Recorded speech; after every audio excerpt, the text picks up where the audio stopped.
I don't Oh yeah, know. right. Alright, because it's the same fucking movie. But Teenage Mutant Ninja Turtles was the same as... The first goddamn Amazing Spider-Man movie. I wasted $15 on watching the same fucking plot. Really? I didn't watch either movie. Well, no, actually, I did watch the first Amazing Spider-Man movie, which Oh, was okay. which I liked. What were the main plot points for that movie? Peter Parker Uh, discovers his powers. right, Villain tries to turn. Villain is basically someone close to them. right, He becomes a mutant. correct. Mutant says plan is to turn everyone in New York City into a mutant. That is also true. Hero goes to defeat monster. Eh, and end. Those are the main shot notes of the whole movie. Everything else completely superfluous. And then take those points, and you just made the Teenage Mutant Ninja Turtle movie. but but the Spider-Man movie didn't have Megan Fox. And you know what the most amazing thing about this movie? Granted, Michael Bay was I can tell was all over this movie. Oh yeah, no, it was bayed the fuck out. Oh God, it was ridiculous. This is the one time I've seen Megan Fox where I didn't say, "Wow, you're just a walking sex toy, aren't you?" Dude, Like what the fuck are you talking? She's April O'Neil. Her entire character in the you, TMNT cartoons was the fact that she's a walking sex toy. and you clearly didn't see how she looks in the movie because you may want to go look it up right now because she ain't wearing no yellow skin tight suit. I can tell you that much. Fucking really? I would have loved to see that in modern New York. Of course not. I'm here live, me and my ass. And ironically, it's the most normal clothes I think I've ever seen Megan Fox wear in a movie in my entire life. Like, this is the one time I have never said, alright, I'm distracted. No. Every scene she's in, you want to know what I was distracted for? Her very, very choppy acting. Well, Megan Fox has never been known for her top-notch fucking performances. And we have problem number 2 for this movie. The acting's a piece of shit. The acting, that and the turtles themselves. Oh yeah, reason number 3. But let's stick to reason number 2. Reason number 2 was that the fact that the actors in this movie pissed me off. Megan was choppy. There was some random dude who was supposed to be her protege, best friend, camera guy friend who basically walks around like, you know, that really annoying nerdy guy at a bar who's always trying to hit on that one girl that constantly fails miserably but doesn't give up? Okay, first of all, A, I don't hit on people. And second of all, I don't go to bars. Yeah, third of all, I don't hit on people. If you did, it would be you. Shut up. Yeah, excuse me, ma'am. If you'd like, you can come back to my place, and we could browse 4chan forums and hey! I stay away from 4chan like there's no tomorrow. and we can discuss Stephen Hawking's latest physics thing. The sad part is, minus the extreme nerdiness, but he is still a dweeb. That's basically his entire character. I'm the dweeby guy. We can engage afterwards in the act of coitus if I'm not tired from the ranting. I know it's freaky how you're saying all this, and it's like, oh, that's so accurate, it hurts. Please tell me he says engage in the act of coitus. It's pretty damn close. Oh, sweet fuck. It's just, at least it's just a little subtle. But, no, not subtle at all, but I lied.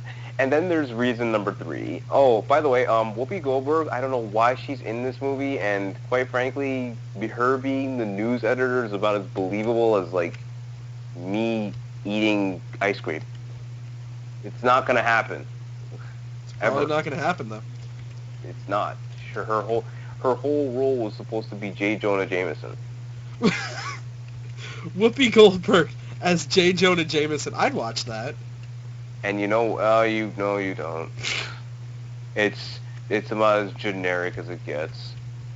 Wow. I'll never forget the one scene though she had.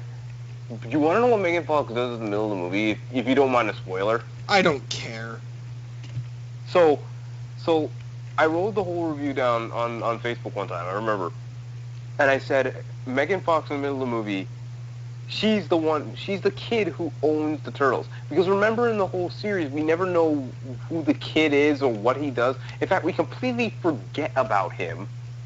But apparently, she and her father are the ones who own those turtles. And she drops mutagen on them, or something along those lines. She drops chemical X on them. Or I think they were actually experimented on. I don't remember. It's been a while. Dude, let's just say it on was that. chemical X, because I don't It was care enough. Chemical X. They recognize her from like 10 years ago. That's the bitch that did this to us. Oh, but she got titties now.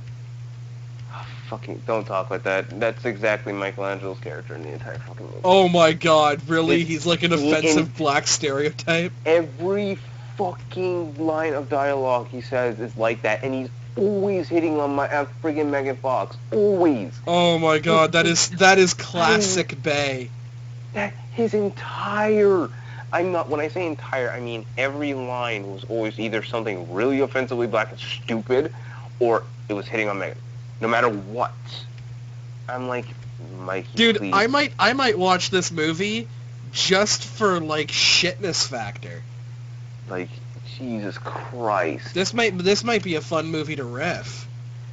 Oh my god, it would be amazing to riff, because everyone who watched the original Teenage Mutant Ninja Turtles movies, and like the 80s ones, by the way, or the 90s. Oh yeah, I know. Fuckers in suits.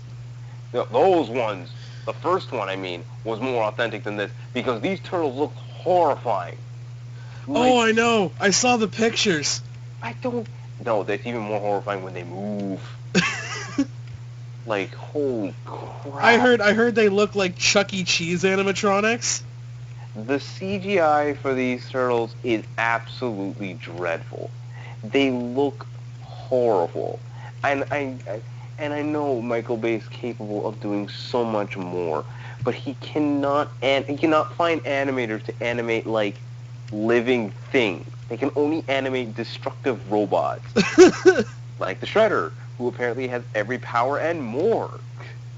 Like, the Shredder suit might have been the highlight of the entire movie, because that thing is fucking amazing, and I would love to wield that thing. That thing had, like, magnetic Now knives. introducing the Super Shredder. Oh, that's most definitely a Super Shredder. He ain't got just 2 prongs on his arm. No, he had magnetic knives and gravity powers. Did he have gravity powers? I don't remember if he had gravity powers. No, he had magnet powers. Polarity. So he's Magneto. That's what I said. I'm pretty sure I said at some point he had Magneto. He was basically Magneto. And he knows martial arts, and I'm pretty sure that suit can fly. Wow. think. He's Magneto with Kung Fu action grip. Pretty much. Oh my god. I Celine, get me this movie. and remember that the 3 biggest problems with this movie for me was the acting was terrible, the CGI for the turtles, and they're the main characters because no one's going to give a shit about. Well, everyone should give a shit about the Shredder, but you're paying attention to the turtles. Well, yeah, you're not in this, like, you're not in the Teenage Mutant Ninja Turtles movie for, like, Bob the next door neighbor who sells fucking crackers for a living. You're there for the turtles, and the turtles, not only are they horrifying, but they're just not very good. I mean, granted, I won't lie, the movie gets their characters perfectly fine because they're all tokens. Yeah. We have firmly established that they're tokens. The movie tries to make them more than what they are, in the sense of they try to like rehash friggin' Leonardo's and Raphael's fucking bro hate thing. Oh, they're like feud. Yeah, like they try, but it's so like pointless and so small. You know what it sounds part like of to the me? movie. It sounds like the actors were trying to make this movie more than the script. Megan Fox goes into this movie thinking like it's the most serious thing in the world. Oh, Megan, you're in the wrong movie. It doesn't feel like she's like taking it easy. Like Megan, sweetie, you're in a Teenage Mutant Ninja Turtles movie. Don't be afraid to ham it the fuck up. I'm surprised she actually went back. You know what the funny thing is? When I was watching it at the theater, and I saw Megan Fox for the first time. I didn't actually recognize her. That should tell you what she was wearing in this movie. Like I can't recognize you, sweetie. Your nipples aren't hanging out. That should tell you right then and there just how freaking conservative her clothing was in this movie. I'm like, is that Megan Fox? And that was like, that a t-shirt and jeans? And a jacket? Wow, you're not wearing anything skimpy. And you want to know what the funniest thing is? I was waiting that whole movie just to see if she was gonna wear something skimpy at some point. I didn't get that. Nothing. I was so pleasantly disappointed and at the same time so happy because I was hoping it wouldn't happen and it didn't. I'm like, huh. I went through the entire movie without gawking at Megan Fox. All right, Michael Bay. Learning? Points to you? Question mark. The one scene in the movie that pissed me off more than anything else is the fucking longest mountain snow slide scene I have ever seen in my life. And I've seen movies where there are chases on mountains before. This one lasted, I think, what was it? 15 to 20 minutes of that movie. Of them just sliding down the mountain on their backs. It was like playing Call of Duty 2 in the freaking ice level. Oh, that God. thing lasted 5 minutes of just a car chase on ice. On a tank. That's amazing. 5 minutes. This chase lasted 20 minutes of shaky cam, snow, and explosions. That is so great. By the way, I'm pretty sure those turtles are cold-blooded, and they should have died 5 minutes into the chase. Wouldn't they have been fine if they were cold-blooded? No. Not that I think about it, no. I'm pretty sure they need heat in order to survive, and they can't produce it themselves. Oh, but they're mutants, though. Still turtles. But they're mutant turtles. That means they're better. I guess that's a cop-out. Oh, I'll give you that one. And they did pump. Apparently, also, adrenaline also makes your, like, they pump those niggas with steroids still, though. Like, when you see the scene, it's like, wow, that's gonna make them live. You just see Raph come around the corner, and he's like, I am so fucking ready. Okay. You remember how I said that it was the same, like, villain story? Yeah. So basically, it's the Megan Fox is, I think, uncle, right? Yeah, uncle. Basically, is working with the Shredder to turn everyone into mutants, so that he could patent his cure for the entire city to make more money. Already, I have two problems with this. One, you're the owner of a multi-billion-dollar, with a B, pharmaceutical company. Why the fuck do you need to do this? I can answer that in one quote. We've got to have money. His house it has a laboratory in the basement. It can house giant turtles. But money though. That's what you need. You need money. I don't. This whole setup makes no sense. You already own half of the world's pharmaceuticals. What's the point? Money? I'm pretty fucking sure no one's found the cure for the common cold. But he has the cure already. That's why. And Why mutants? You can produce AIDS. Make super AIDS and then make a cure for that and you can be perfectly fine. You can be discreet with it. No, we need mutants. Why make We need mutants. Why mutants? Because I said so. But we need to make everybody incredibly super powered. That will be the only way that people will want to get rid of it. But sir, I have super AIDS and the cure for it ready. No, we're going with the mutant plan. Oh. I didn't ask for your sass, Jackson. I said mutants.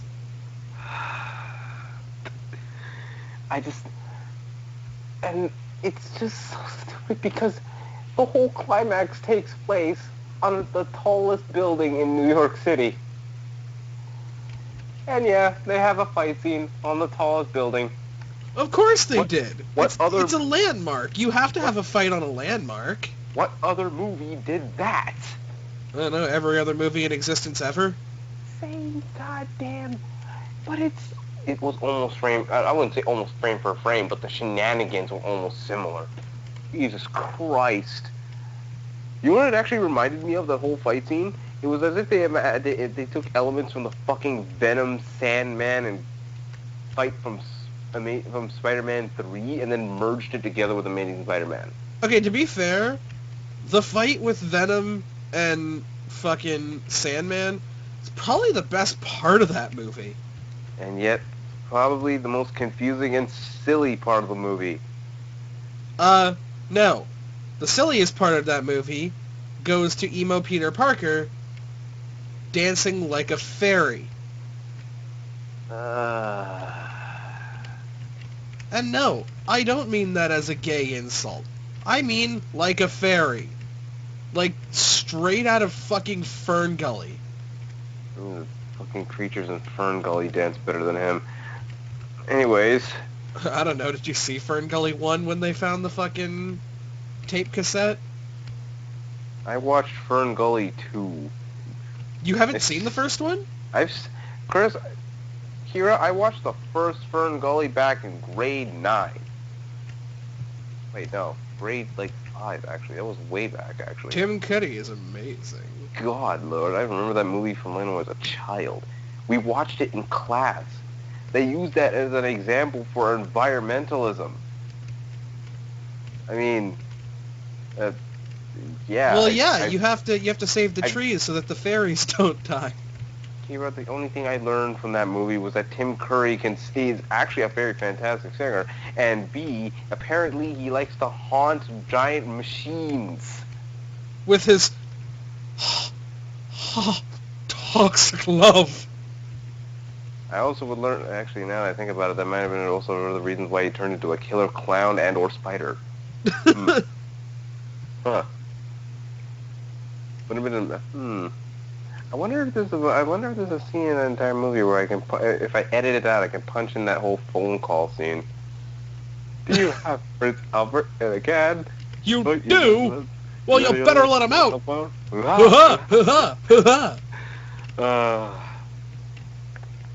Okay, so now that you've bitched about a movie, do you mind if I bitch about a movie? Go ahead. So I was in a thrift store the other day, looking for gifts, like Christmas gifts for my family, because I'm a cheap bastard. Aight. And I came across, in a pawn shop, Pokemon The Rise of Darkrai. $4, or technically, 3 for $10. I picked up a couple of other things.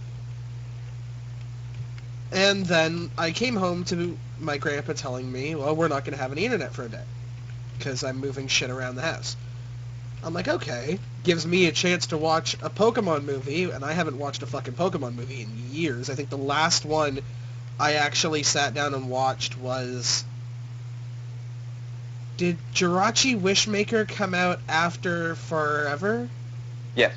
Jirachi Wishmaker, then. Sweet Jesus. Yeah, that was the latest one. I'd never seen a Dawn, one with Dawn.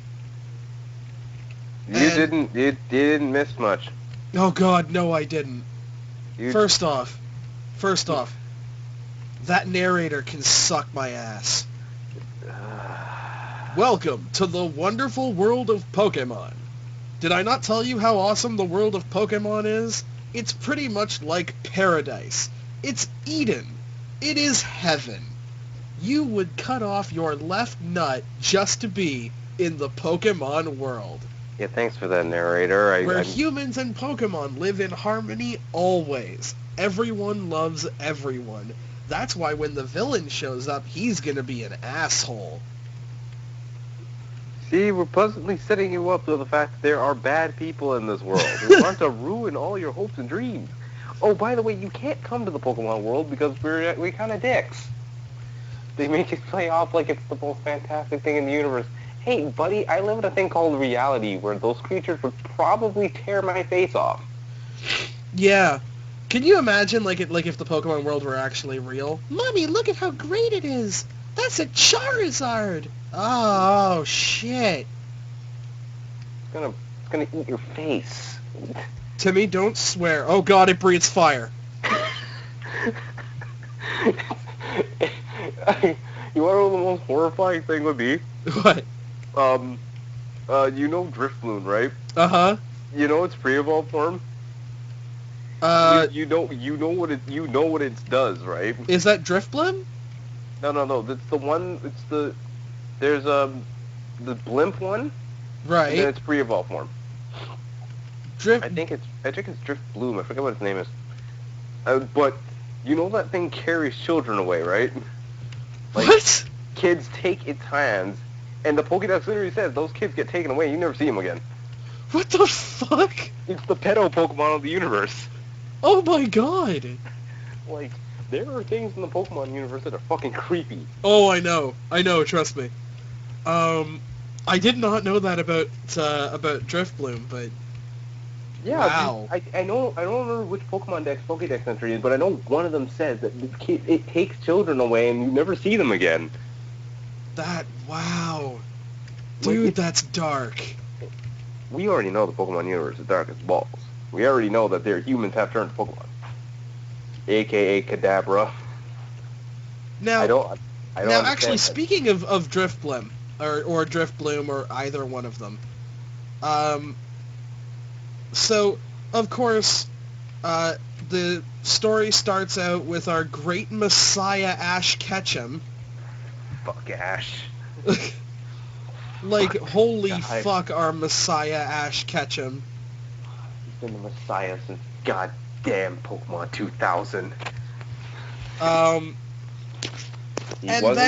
then we get our inaugural pop song.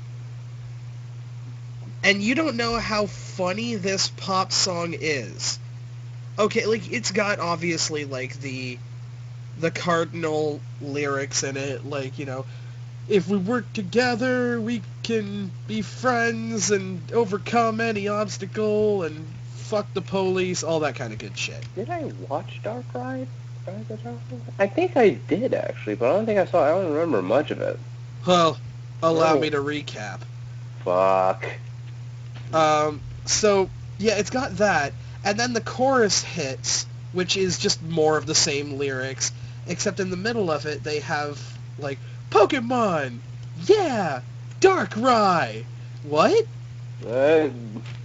Wait, like, in the middle of all of this really, like, happy slap shit, it just yells, like, Darkrai! Like, Darkrai's this, like, friendship-seeking Pokemon. It is so far from that. It's fucking nuts! Like, I of course didn't know what I was getting into, right? Because I didn't know what Darkrai was, and I'm thinking, okay, so is Darkrai, like, the savior? Like, is he, like, the Suicune? He is the far from it from the savior. He's a nightmare creature. He is literally the Pokemon embodiment of nightmare fuel. Nigga, that thing goes into people's dreams and they don't wake up. No, they don't. They're in a coma. Unless, of course, Pikachu zaps you with 40,000 volts of electricity straight to the fucking heart. And even that doesn't work. You're supposed to heal it with the goddamn crescent moon bullshit. But Pikachu managed to wake Ash up. Oh, only because Pikachu is also the Messiah. And his fucking tears cure people from being stoned. but I digest. So this continues going on, and then Ash is like, okay, we're gonna go to this new town. Everybody's voice in this fucking movie is fucked up, by the way. Oh, I remember the voice acting was absolutely wretched. Oh, it was horse shit. And, like, Ash is like, alright guys, we're gonna go to this new town, and May's gonna enter this Pokemon contest. Of course she is. And I'm like, so this all hinges on May entering a fucking Pokemon contest? It seems like every new town they enter always has some kind of horrible disaster waiting to happen to it. Pretty much, yeah. Is Ash just Absol? Is that what he is? Is he just absorbed Absol's He's a harbinger of death, dude.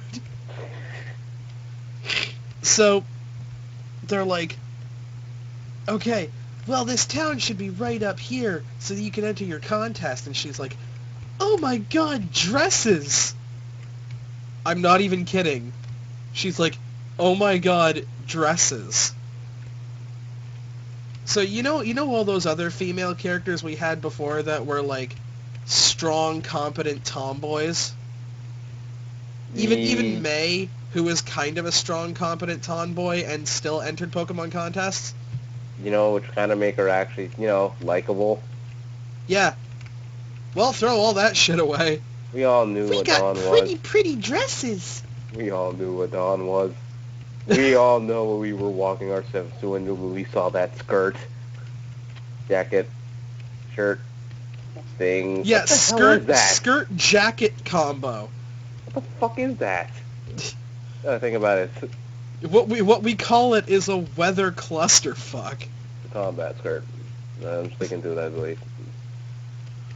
So, they're like, okay, it should be right around this corner. And then they get to the edge of a cliff. And then they see it on the other side of the water, like, on a giant peninsula.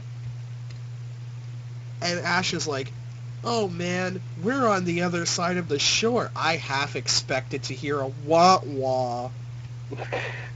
But luckily, they didn't do a wah-wah. George Lucas would have done a wah-wah. George Lucas, M. Night Shyamalan, and... Hey, who else? Hey, we'll discuss M. Night Shyamalan in a second, okay? Jesus Christ. But, yeah, so then they hear like a girl's voice go, hey, you guys want a lift? And it's a Chimchar-powered hot air balloon with a chick in it. And of course, immediately upon this chick showing up, what happens? Upon your knowledge of the characters, what happens? Either Darkrai shows up or Team Rocket decides to show up for no good reason. No, let's just say with the characters already here, a woman just showed up. Yeah. Brock immediately starts hitting on her. We all knew that should have been my first answer, but it's been so long I actually forgot about that goddamn arc thing about Brock. Brock and his sexual assaulting. Like, I'm telling you, man. You know what? Brock is a PR fiasco waiting to happen. You don't know what it is. You know what it is? What?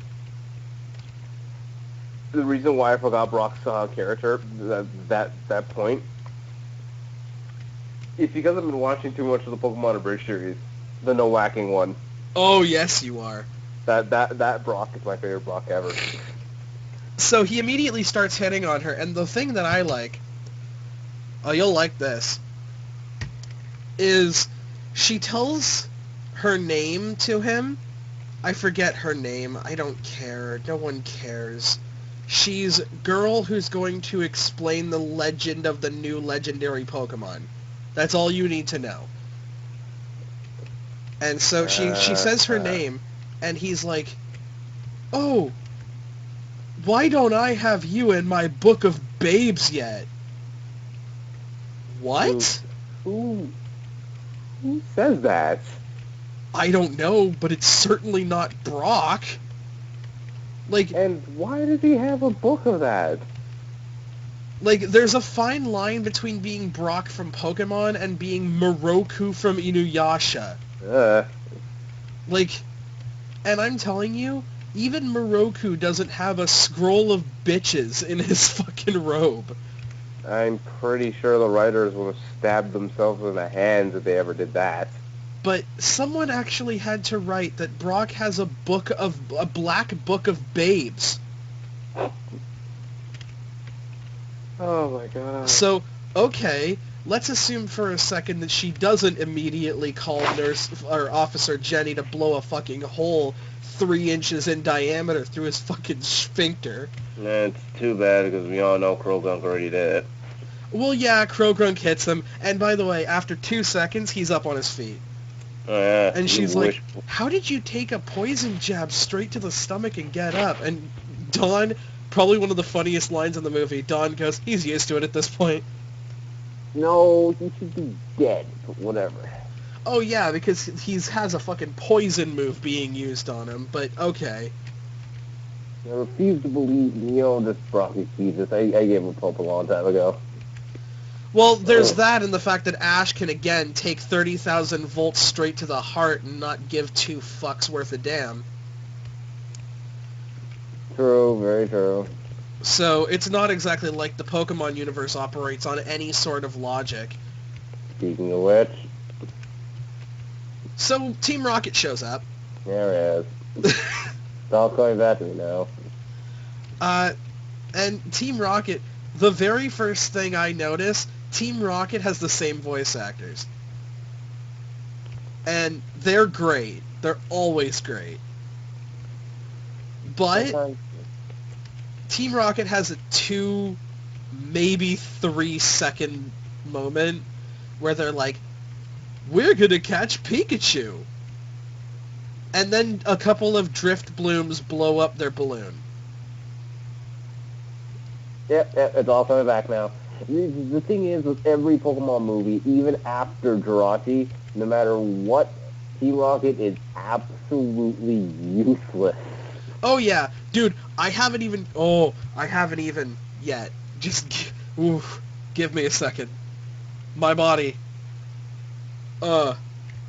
So, they get to the town, and intercut through all of this is like battles between legendary Pokemon in the fucking ether.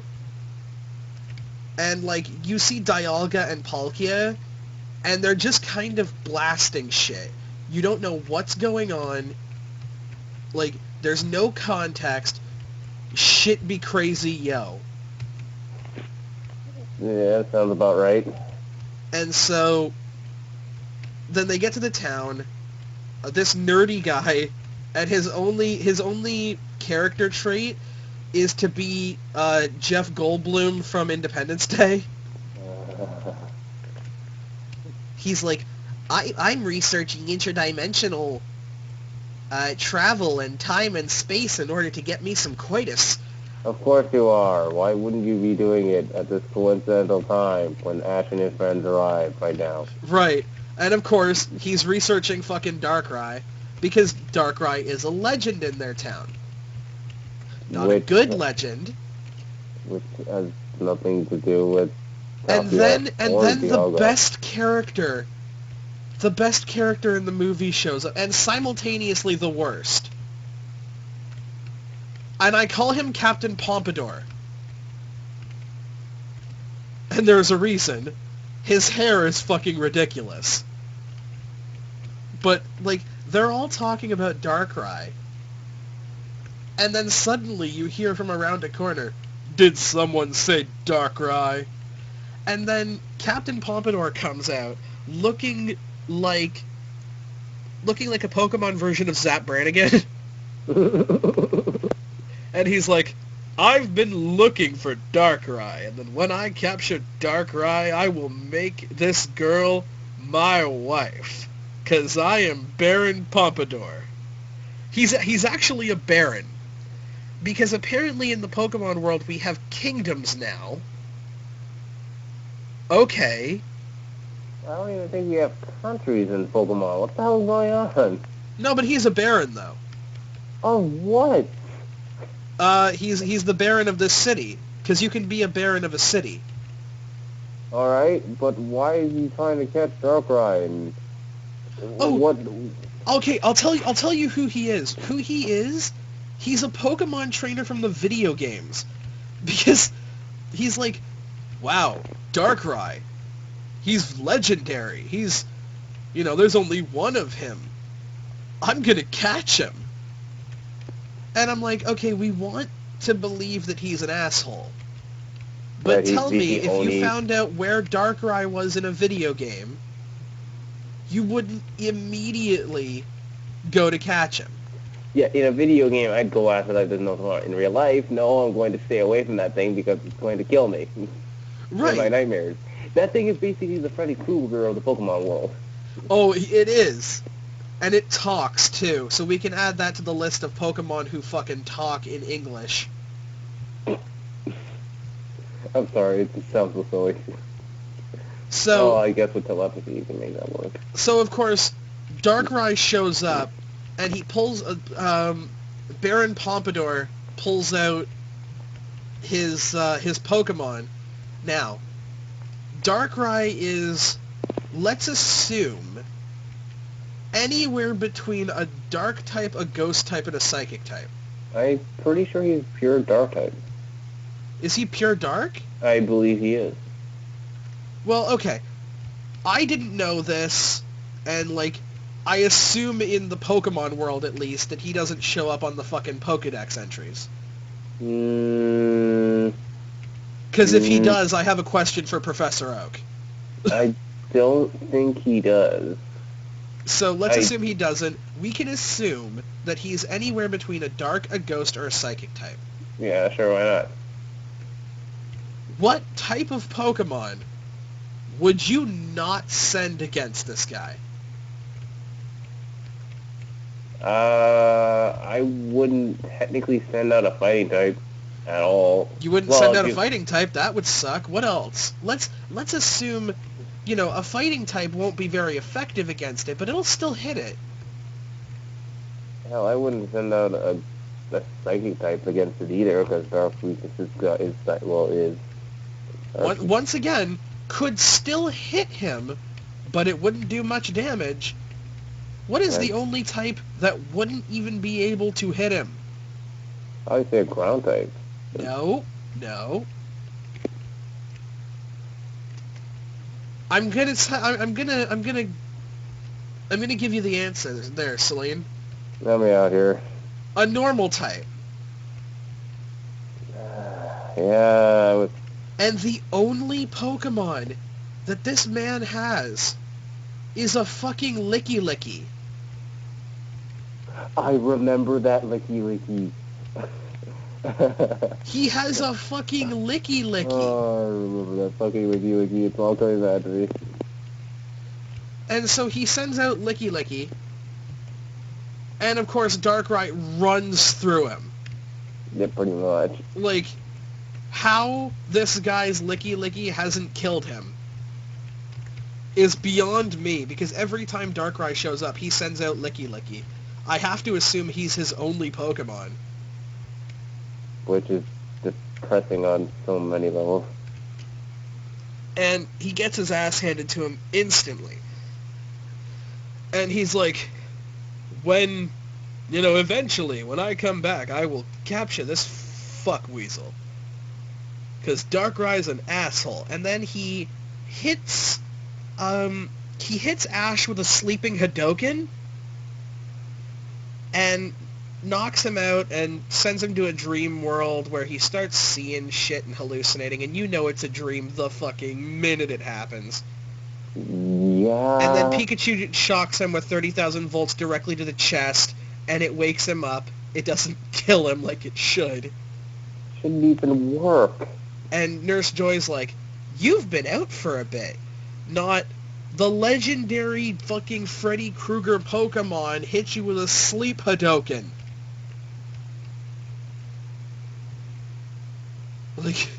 It's so stupid. Also, 90% of the dialogue in this movie is just in case you've decided to listen to the movie and not watch it. Because it's like, what's that? It's a blimp. Thank you, fuck nugget. Or, oh god, guys, it's Darkrai. I would pay $1,000 to see the described visual impaired version of this movie, because if it's like that, then it's basically exposition on top of exposition. It is. Sweet Jesus, it would be the most annoying thing. This is the problem I had with the narrator concept. Show, don't tell. It's a movie. The Wonderful World of Pokemon. Dude, you're just going to play a pop song and show Pokemon, like several different kinds of Pokemon romping around and playing with each other. We're gonna know that the Pokemon world is amazing because we're gonna see it. Right now, we only have your word to go on, and considering the rest of this movie, your fucking word's not worth much. It's a miracle we even care. So, Darkrai shows back up again to terrorize fucking everyone. Because now that Ash has shown up, it's about time for Darkrai to start literally terrorizing an entire town. Which doesn't get the fucking, like, media involved at all. Because that would just make sense. Why was that? So, wait a minute, wouldn't the news be all over this, actually? Oh, they would be on this like a fly on shit. Mysterious black dark Pokemon decides wreaking havoc for no good reason. This reporter has officially shit his pants. This reporter is not necessarily saying that you should run and hide, but I have secured my own bunker. I will be in it. No calls. Also, do not fall asleep. You will die. Right. Don't sleep. Anywhere you hide, he'll find you. Basically what I'm saying is, fucked if you do, fucked if you don't. So, yeah. He starts terrorizing an entire town, and Ash and Pikachu are like, well, we're God. So, obviously, we got this. Oh, Ash. You know you can't defeat the legendary Pokemon that quickly. He never gets that chance. And then he's like, Pikachu, use Thunderbolt. It's pretty much the only thing you do.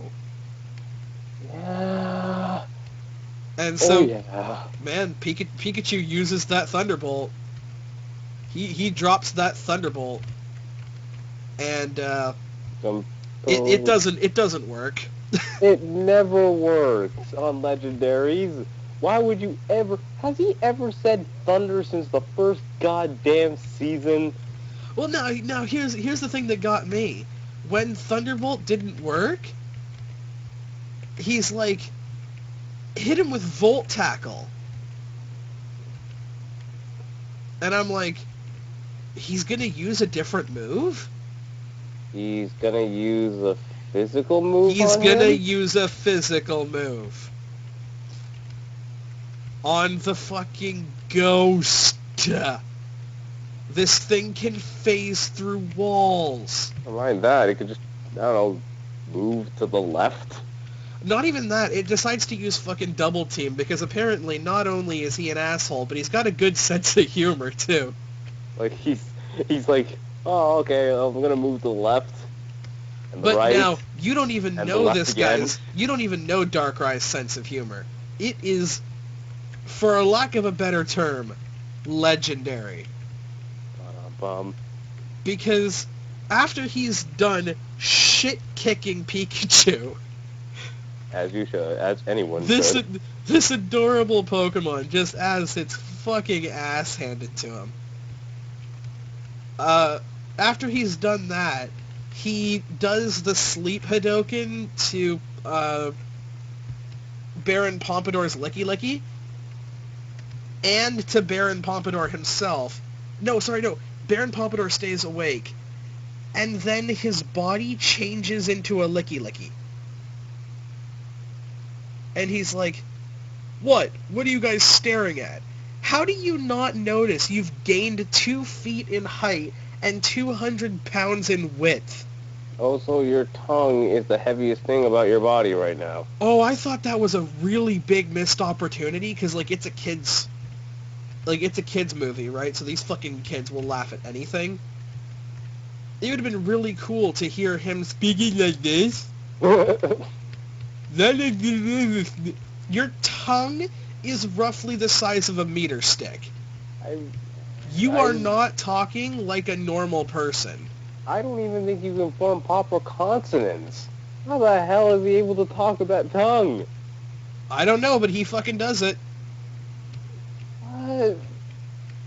That doesn't even And he has no idea, basically, that he has been his physical body has transformed into that of a 2 foot taller and 300 pound heavier Pokemon. Until, of course, Jessie pulls out a compact mirror. I forgot to tell you about that. Team Rocket came back. They're reporters now. That's it. Let me guess, the entire gang doesn't recognize them at all. Not at all. You're so on the money with that one. It's the same fucking gimmick. That's the one gimmick that pisses me off about them every single time. I can get past them trying to get Pikachu all the time. I can get past them showing up in every fucking episode. But the disguise thing pisses the shit out of me. Yeah. There was one episode in the entire series. I remember this episode. They actually said, "Oh, it's Team Rocket. Pikachu, just use Thunderbolt and get rid of them." I remember that episode. That was amazing. That episode should have just been that point from there on when they recognized them all the time. Nope. It's just, they have a disguise. I don't know you. Oh, God. They're wearing glasses. I can't tell at all who they are. Then again, they tried to make Team Rocket threatening in the newer series. Really? They tried to make Team Rocket badass. Yeah, you can't do that. Oh, God. It is actually if you ever get a chance, watch the newer Pokemon episodes. Just see how fucking hilarious it is to see Team Rocket trying to be serious. So it is the funniest thing I've ever seen in my life. So I digress. This shit goes on, and Jessie pulls out a compact mirror and he flips out. Everybody goes to the hospital, where everybody's fucking Pokemon have been basically, like, ripped from their bodies, and they're floating around as, like, spectral dreams. So this fucking movie got dark really quickly. No, there's no such... I don't think that's what it's called. I think they're dead. I think they're dead, too. I do believe that's called what we call in the cartoon universe death. Yeah. But, no, apparently, they're dream apparitions. It's merging... There's no other way I can fucking say this. They're merging Outer World with Inner World. Okay. Like, Darkrai is merging the Dreamland with the real-life land. Oh. Yeah. Okay. It's not gonna get much better than this. Alright, well, that's our premise. We're just gonna roll with it then. And by the way, we're 40 minutes into this movie. We are 40 minutes into this movie, and what we have had is Pokemon romp around and play with each other, Captain Pompadour do fuck all, and then watch Pikachu get shit stomped. It's like every other Pokemon movie then. No, I'm sorry. In the Entei movie, they got shit done in the first 20 minutes. Okay, well, alright, fine.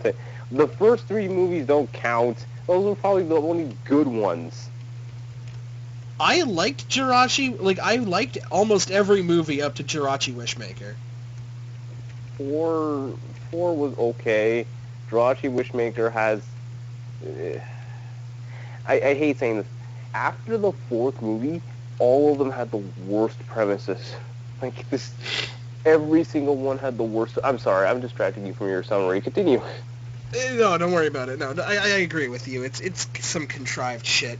Oh my god. Like, But ah. so everybody's Pokemon is pretty much dead, and like Captain Pompadour walks in with a licky body, and he's like, "You guys don't know pain." I would have kicked him in the dick. Everybody's Pokemon is pretty much out of fucking commission. And oh my god, I'm actually jumping ahead. There's a couple scenes in this movie that pissed me off, but they're from beforehand. Basically, Ash shows up, like Ash and his friends show up to the town, and immediately trainers start jumping out of the fucking city wanting to battle them. And Dawn gets into a battle, and it's her Piplup versus an Empoleon. And her Piplup wins. No. Yeah. Her Piplup, who, by the way, just in case you didn't know, is the baby evolution of Empoleon. I know. It doesn't help that Empoleon itself is a very ridiculously stupid Pokemon to begin with. But, no. It's a water steel type, for goodness sake. It shit kicks it. It uses Aqua Tornado.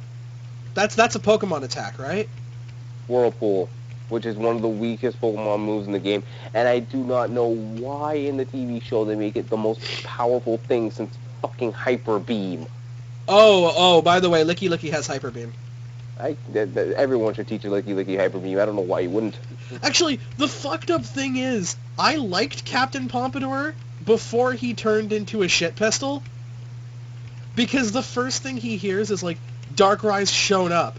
I'm going to send out my Pokemon and use its most powerful attack immediately. And I'm like, dude, good call. Like, Licky, Hyper Beam. Now. Fuck it up. Fuck up its weekend. Like... Yeah, that's gonna work. It didn't work, but at least it was a plan. Ash's fucking plan was to sit there flabberfucked. Yeah. What's a Darkrai? It's Freddy Krueger, you cunt flap. Like, oh my god, this was bad. The other scene, or should I say, the editing in this movie. And yes, I'm about to comment on the editing of a Pokemon movie. It's really hard to fuck up the editing to a Pokemon movie.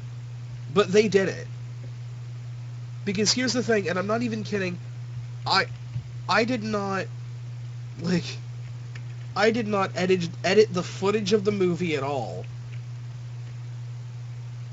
They climb the time and space towers, because that's a thing, apparently. No question, man. The time and space towers. I don't know. Maybe they're like... Maybe the bell's rung by fucking Doctor Who. I don't care. A mountain. I'm sure it has a name. Whatever. And... this is funny, because when they're describing the towers, they're like, why do they call it the time and space towers? Well, because one represents time, and the other represents space. Thanks. Figured that one. Not gonna lie, pieced that one together myself. Was asking for a little bit more detail. I think there was another line in the movie that pissed me off too. Oh, a music disc. These towers play music discs. And I'm not even kidding when I tell you Ash looks at the guy with the straightest face you can animate, and he goes, "What's a music disc?"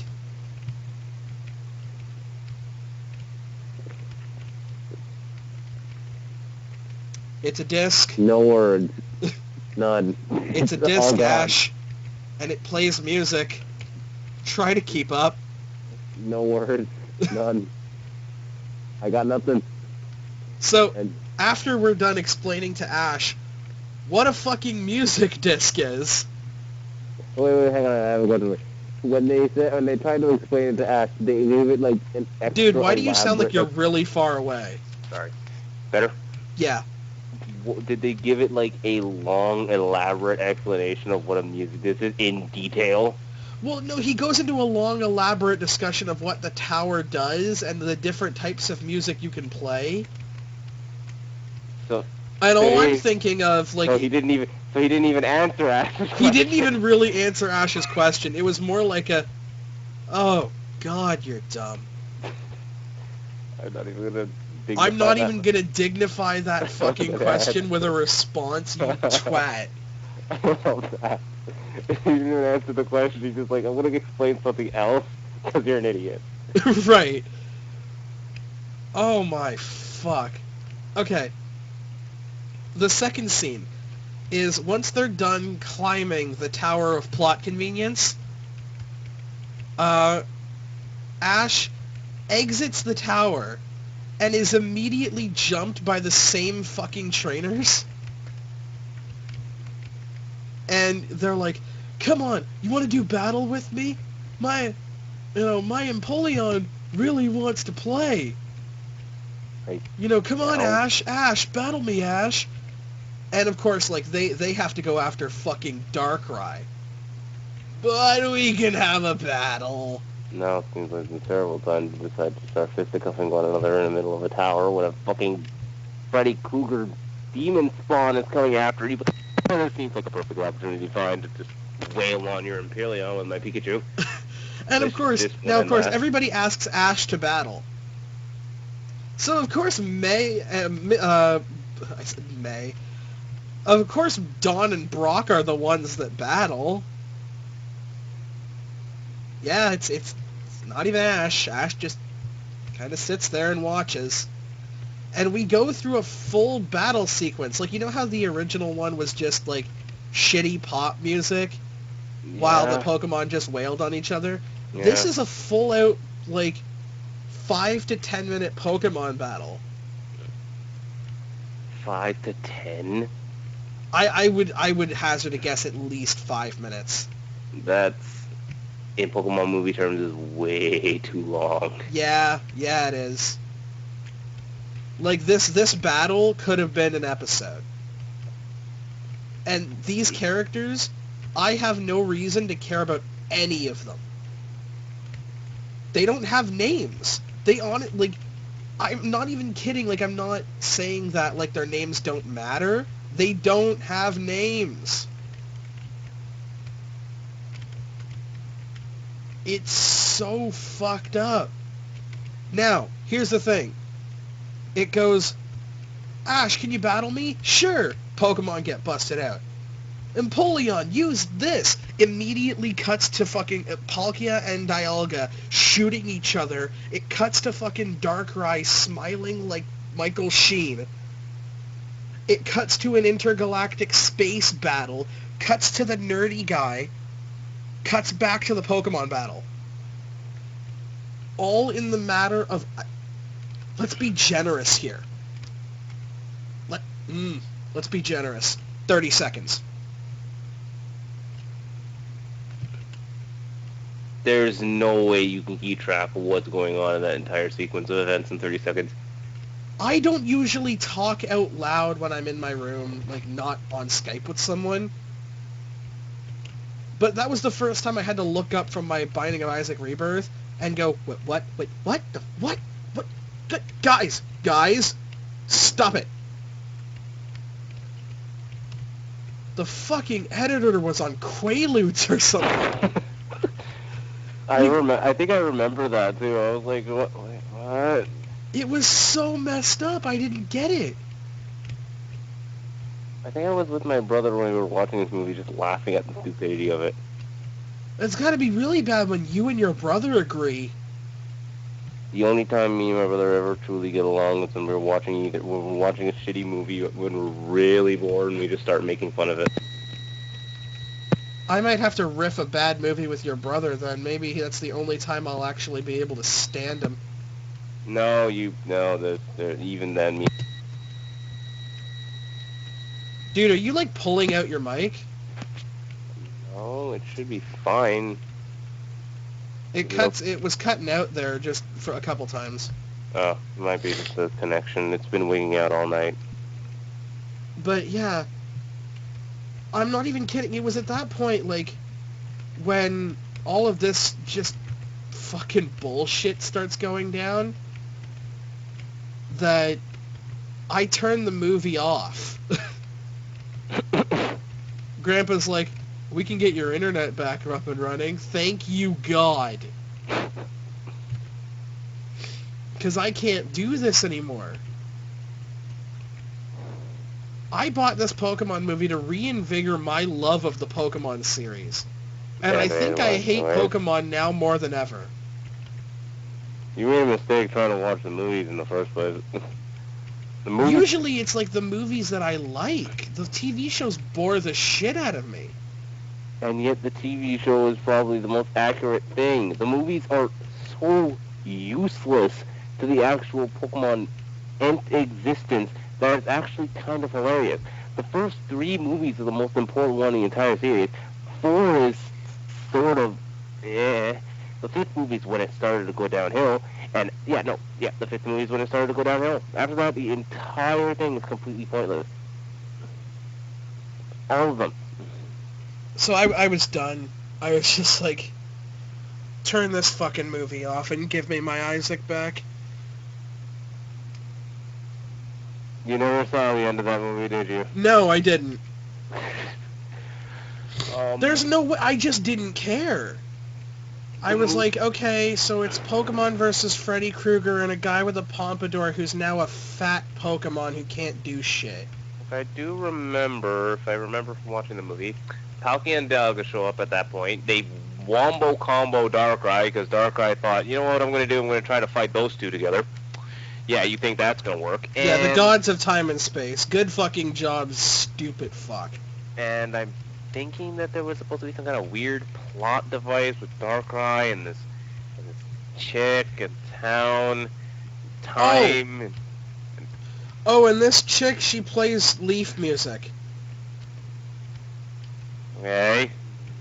She plays music on a leaf. And when I say music on a leaf, I don't mean like what we can actually do, like, you know, like how people can blow on a leaf and like sound will come out of it. Yeah.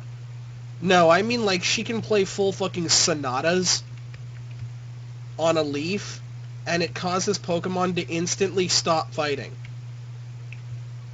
This girl is basically walking world peace. And never once when Darkrai shows up does she try her magic leafy bullshit. That is the first thing I'd ask her to do. Hey, bitch, can you blow on your leaf and just see if it does something? But what if it doesn't work? Yes, but what if it does? This is the Pokemon universe, so therefore they would tell her to, and then she'd be like... I can't. I don't have a good leaf. It won't work without the proper leaf. I need one this big. Oh this much. God, guys, my vocal cords are just shot to shit. I was giving Tonio over there a fucking blowjob, and I just completely threw out my voice. That's the nerdy guy's name, by the way. Tonio, not Antonio. It's not a short form for Antonio. His actual name is Tonio. And that's incorrect for a lot of reasons. I don't think I've ever met a person named Tonio before. Well, this is Tonholio, fucking. Oh my God, this guy. Yeah, his entire character is the geeky guy from the fucking movie you were talking about. It was, oh my, I was interested in looking up transdimensional a Pokemans. Can I show you my Pokemans? You know the sad part is this. There's that nerd character in just about, like, we all know there are super nerds in the Pokemon series. Like, they're in the games. So I'm like, it was bound to happen at some point. What's that guy's name from Ghostbusters? Oh, I know who you're talking about. I don't remember his name though. I don't remember his name either. What's the actor's name? What's the actor's name again? And is he dead? No, he's not dead. I don't think. I don't think he is. Which one is the one that died? Fuck. No, Bill Murray's still alive. Oh no, Bill Murray's still kicking like heavy amounts of ass. So. Oh, I got Yuno Gasai tits in the background here. Good job. Thank you. By the way, how far are you in Future Diary? If you actually haven't. I actually haven't gotten past 14. Ah. Oh, well, I went to IMDb to look at things, and I saw that the second trailer for the 50 Shades of Grey movie is out. Oh yeah, that's a thing. Adam Sandler, the Cobbler? What? What? I don't care for him or his awful comedy movies. Oh god, and it's got Steve Buscemi in it. Oh, we all already knew. All right, well, we might as well just begin the Razzie rack. All right. Hold on. Yeah. Max Simkin repairs shoes in the same New York shop that has been his family for generations. Disenchanted with the grind of daily life, Max stumbles upon a magical heirloom that allows him to step into the lives of his customers and see the world in a new way. Sometimes walking in another man's shoes, oh my god. They made him a shoe repairman just so they could use the line, walk in another man's shoes. The whole movie. And you know the funniest thing? That premise, I don't hate that premise. But I will hate the fucking movie that's being made for it. Because I don't mind that premise either, because it's Click. That premise is amazing, though. I know it's Click, but it's amazing. Dustin Hoffman? Glenn Fleshler? Method Man's in this, dude. Oh my god. It sounds like the cast from Click, actually. Danny Mastrogiorgio. And some of them from Jack and Jill. Oh my god.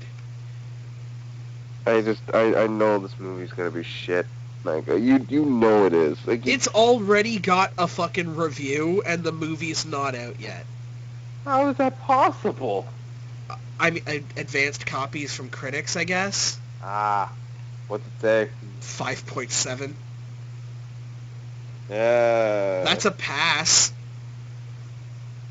It's not a good pass, but it's a pass. It's a D minus. it's a D in your ass. Oh no, no, D minus applies. It's 54. Okay, hold on a second. I'm looking up Ghostbusters now. But my internet's a piece of shit. Show me the cast and crew. I think it may have actually been the nerdy guy that died. That's Harold Ramis, isn't it? Because it's not Bill Murray, it's not Dan Aykroyd, and it's not the only black guy. So yeah, the nerdy guy, yeah, Dr. Egan Spengler.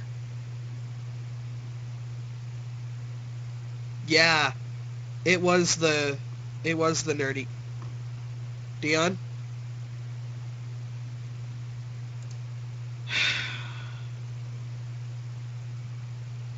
Really?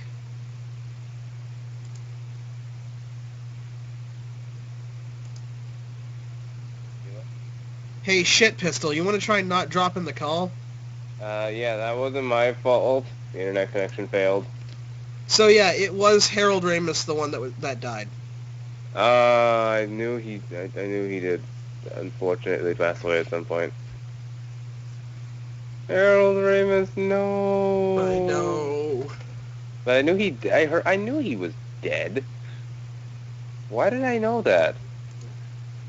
Now let's look up. Let's look up the 50 Shades movie. Oh my god, I saw the word Dakota and I thought for a second Dakota Fanning was in the movie. No. And I was like, oh, please tell me Dakota Fanning gets fucking S&M fucked in this movie. I'll watch it. Oh, this is gonna be one of those movies where, wait, what's its rating? Like, what's its actual rating for this movie? Voting begins after release. It's not yet released or rated. This isn't at least rated mature. We have a problem here.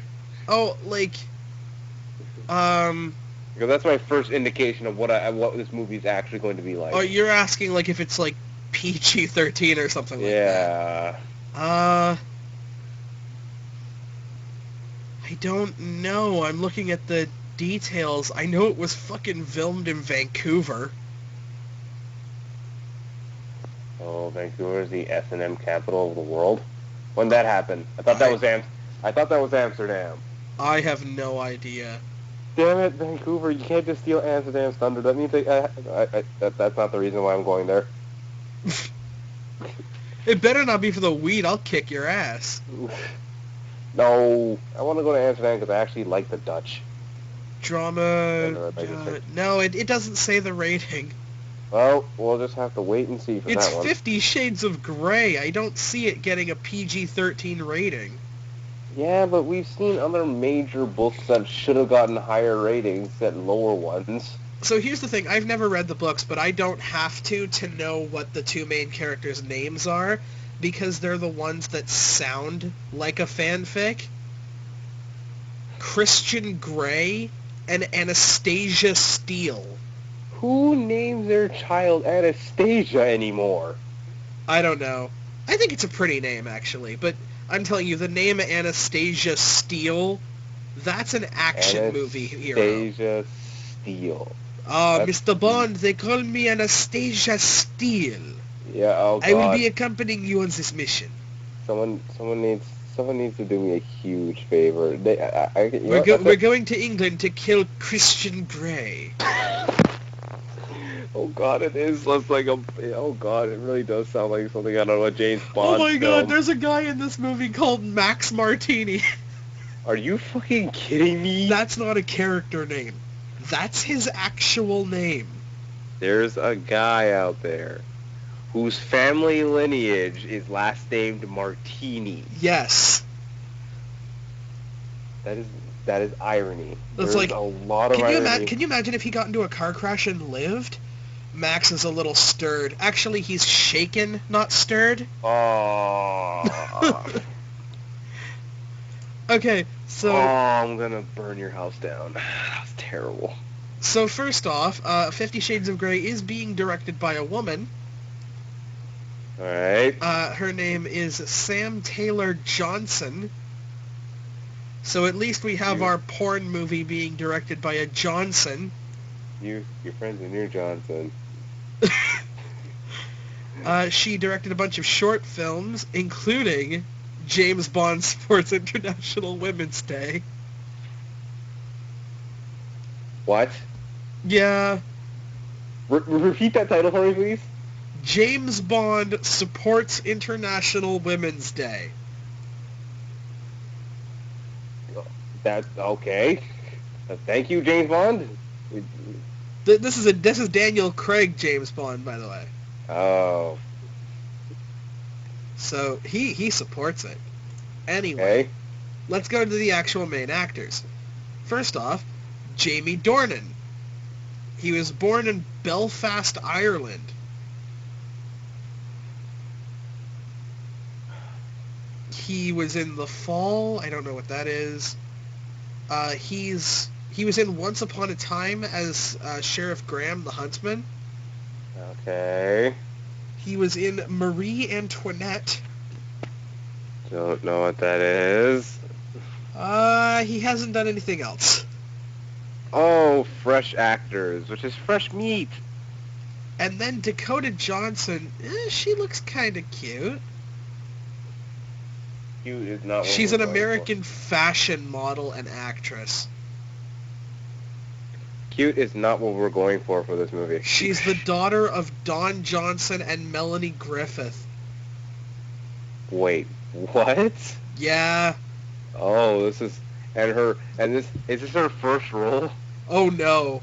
Okay, I'm hoping so because that's a very big jump for this actor. No. You see, she was in movies like Beastly, The Social Network, That's 21 Jump Street, The 5-Year Engagement, and Need for Speed. Okay, 21 Jump Street and what was the other one we had? Social Network. Okay, those ones were pretty good. The other ones not so much, but those ones are pretty good. Beastly, 5-Year Engagement, and Need for fucking Speed. Those are like you had. Okay, normally I would say 2 out of 5 ain't bad, but the 3 are really weighing your grade down, young lady. And, okay, this man may just be the sexiest man in existence, because I told you his name was Max Martini, but that's not fully his name. Oh, God, what else is it? His name is Maximilian Carlo Martini. What? That is a porn star name. That is 100% that's a porn star name. He's not only a citizen of the U.S., but also of Canada and Italy. I don't care what nationality it is. If you're named after liquor and have a name like that, you are a porn star there ever was one. He was in Pacific Rim? Oh, granted, I haven't seen Pacific Rim, but now I'm going to look for him. Herc Hansen. Who is that? I don't know, but they needed to find someone in Pacific Rim with a pornier name than he had, so they called him Herc Hansen. That is the most porn name I've ever heard since I met a girl named Champagne. And no, I'm serious. I've actually met a girl named Champagne. I know. I've actually met a girl named Champagne as well. Wait, why? Oh, God. Never mind. Why do I... Goddamn trips to Jamaica. The point is, Maximilian Carlo Martini. He was also apparently in Saving Private Ryan. As extra number 7? Corporal Henderson. Does he die? Probably. I need to see Private Ryan then again. I don't remember him. I've never heard a name like that before.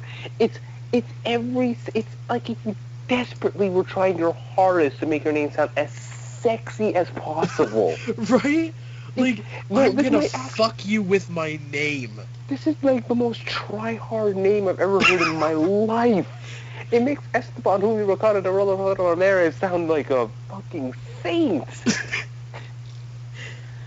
Like, holy crap. This is some of the best shit, dude, I'm telling you. Holy shit. Now, usually on the side of these things, I can see lists with movies to look forward to in 2015. So I'll just add Santiago to the beginning of it, too. So let's go through oh, fuck. It's a list called Movies to Look Forward to 2015, and it was written by a IMDb user by the name of The Phallus. Phallus? What are you doing on IMDb again? No, The Phallus. With an F. I'm sorry, I'm just remembering Kikassia all over again. So The Phallus. Yeah, okay. Alright. Okay. So there's 49 titles in this. I'll only tell the ones that actually matter. Jurassic World. they're making another Jurassic Park movie, so I'm kind of interested in that. I'm curious to see what they can do with the CGI for it, because I don't know it's going to actually make robots again. Hey, listen. Star Wars Episode 7, The Force Awakens. So that's what they're calling it. I didn't even realize they had a name for it, but they do. It's called The Force Awakens. I thought they were rebooting the whole thing. No, it's a sequel. It's set 30 years after Return of the Jedi. Because, you know, it is 30 years after Return of the Jedi. Huh. Alright, I'll give them that one. At least they're being accurate. Pixels. There's a movie called Pixels. Video game experts are recruited by the military to fight 1980s era video game characters who've attacked New York. Oh my god. What the fuck? It's directed by Chris Columbus. The hell? And it's got... Okay, listen to this fucking cast. Listen to this cast. Michelle Monaghan, Adam Sandler, Peter Dinklage, Sean Bean, Kevin James, Brian Cox. Oh my god. It's a spoof movie. No matter, with that cast, it's a spoof movie. No, it's a comedy sci-fi. Using the games as models for their various assaults, President Will Cooper has to call on his childhood best friend, 80s video game champion Jules Brenner, which I think is Michelle Monaghan, now a home theater installer, to lead a team of old-school arcaders to defeat the aliens and save the planet. Yep, I never thought I'd live to see the day someone actually decided to make a movie out of that. Oh my god! Oh my god! Sketch. Dion, this is being filmed in Toronto. So it's basically going to be, and I'm not serious here.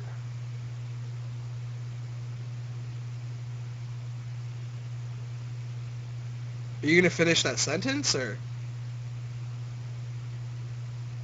Oh damn it! We're cutting out again.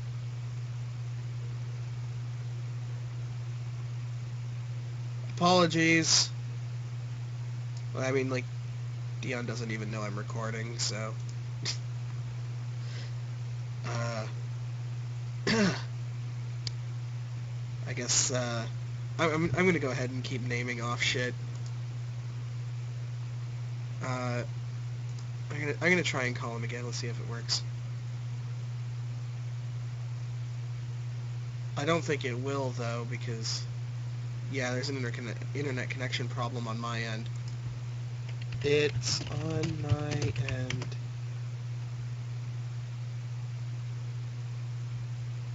Hold on. So I'm going to name off some things while my internet stops being a shit. Oh, are you back? Yeah, I'm back. Oh, okay.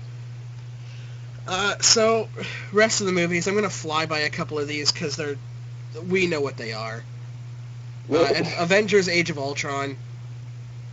They're coming out with an Ant-Man movie. Something called The Hateful Eight. It's a Quentin Tarantino movie with Channing Tatum. And it's like a bounty hunter. Whatever. It doesn't look good. That sounds interesting. Well, whatever. Ted 2. I don't know why. Goosebumps. They're rebooting Goosebumps? Why are they making a movie? A young kid teams up with the niece of young adult horror author R.L. Stine after the writer's imaginary demons are set free on the town of Glendale, Maryland. Oh, okay, Maryland. Oh my god, dude. I thought she was gonna go to Maine or something. Dude. Do you know who's playing R.L. Stine in this movie? Who? Oh my god. Please. Jack Black.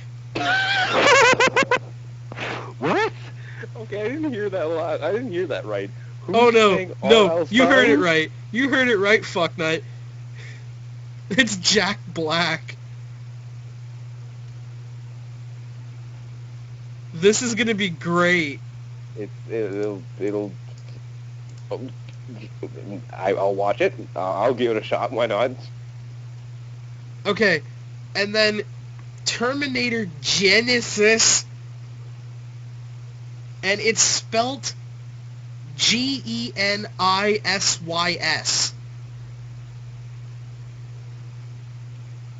Wait a second. Let me take a look at this for a second, because I'm seeing a name there that I don't believe.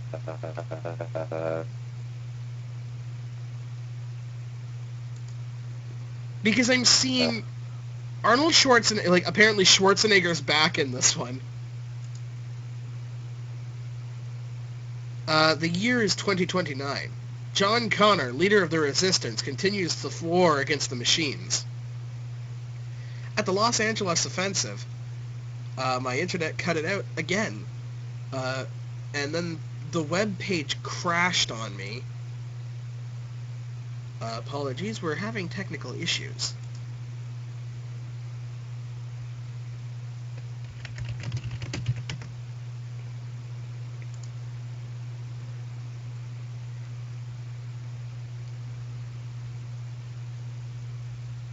I hate technology. That's a lie. I love technology. Don't you worry about it. We're going to get this call back up and running. We're going to load the page up again. John's fears of the unknown begin to emerge when TechHom spies reveal a new plot by Skynet that will attack him from both fronts, past and future, and will ultimately change warfare forever. Is this the same? Oh my god, it is. Matt Smith. Matt Smith is going to be in this movie.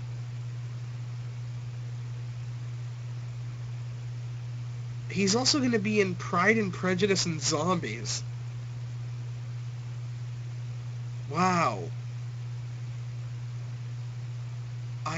Wow. That's kind of fucked up to me. Matt Smith is going to be in the fucking... Alrighty then. So Matt Smith is going to be in Terminator. I'm moving on. Please move on. Insidious Chapter 3, because the first two weren't funny enough. Cinderella. There's a live-action Cinderella. I heard about that, actually. It's being directed by Kenneth Branagh. Wait, yeah. I've heard of that one. What has he done again? I don't remember. You don't know? Kenneth Branagh is pretty much the director of almost every live-action Shakespeare movie to ever come out ever. He's also the guy that played Lockhart in Harry Potter. Ah, there it is. All right, now it's all coming back to me. Oh, that's not going to be too bad. Kate Blanchett's playing Lady Tremaine. Robert Stark from Game of Thrones is playing Prince Charming. And fucking Helena Bonham Carter's playing the fairy godmother. Yeah, that's it. I can't wait to see this movie, because it's either going to be really good or it's going to tank fucking hard. With a cast like that, you'd either or. Seventh Son. I don't know. Jupiter Ascending.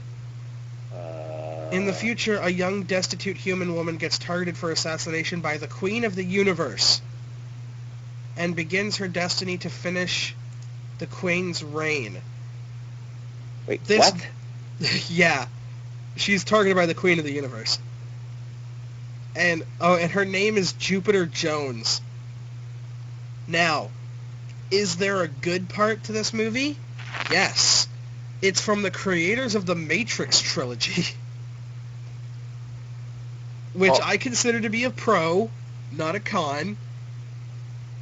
You're not getting a third movie.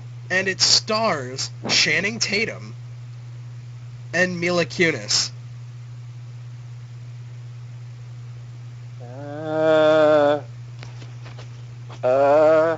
Okay, well, dude, even if this movie sucks, we get to see Mila Kunis in tight leather. This movie will be amazing for spank bait material alone. Yeah. What are the other ones? Mordecai.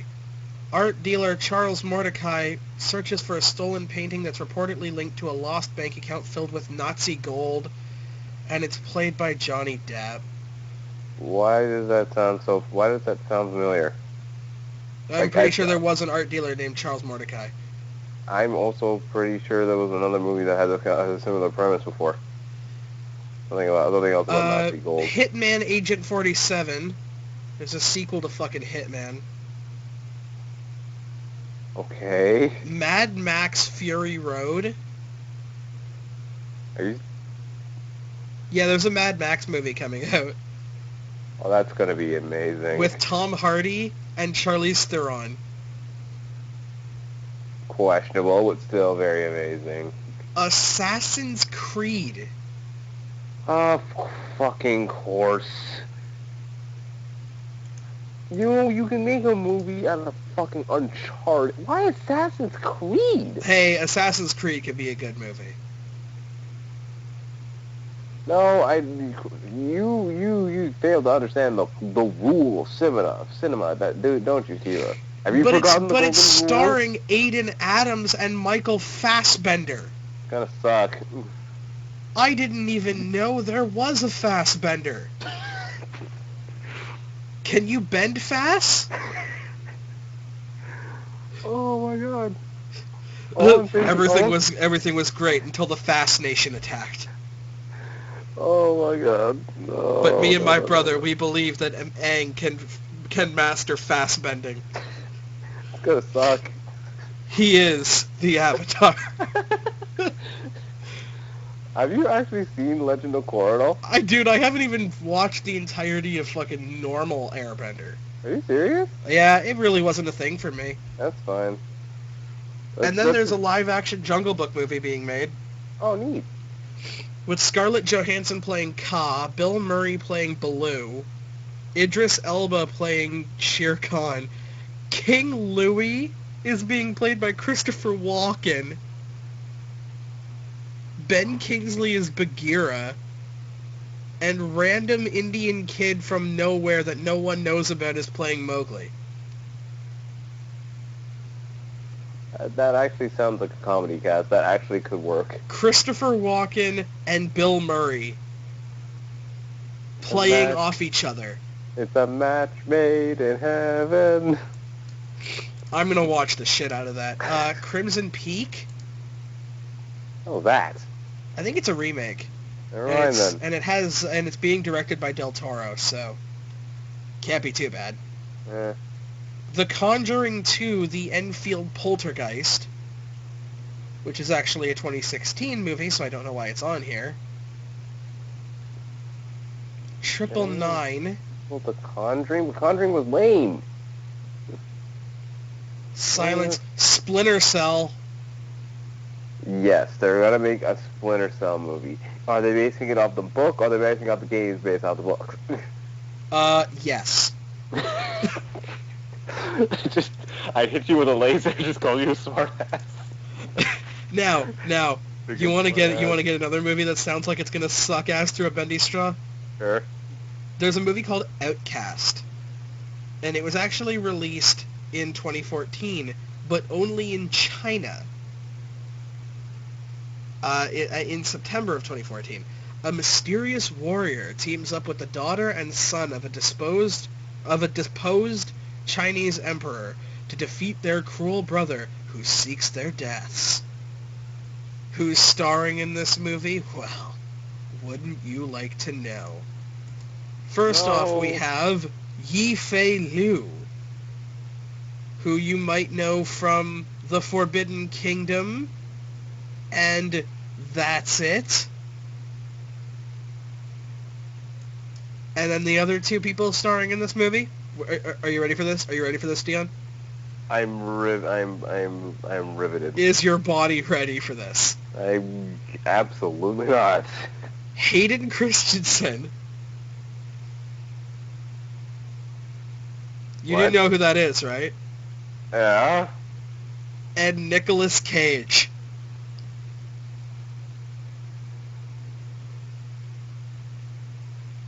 Nicolas Cage and Hayden Christensen are in a movie about ancient warlords And a Chinese dynasty. Cage, is it just a slow kind of time? I mean, with Kick-Ass, well, I mean, is this just a thing? This was even filmed in Beijing. Like, this movie was, like, I think it was released here, but,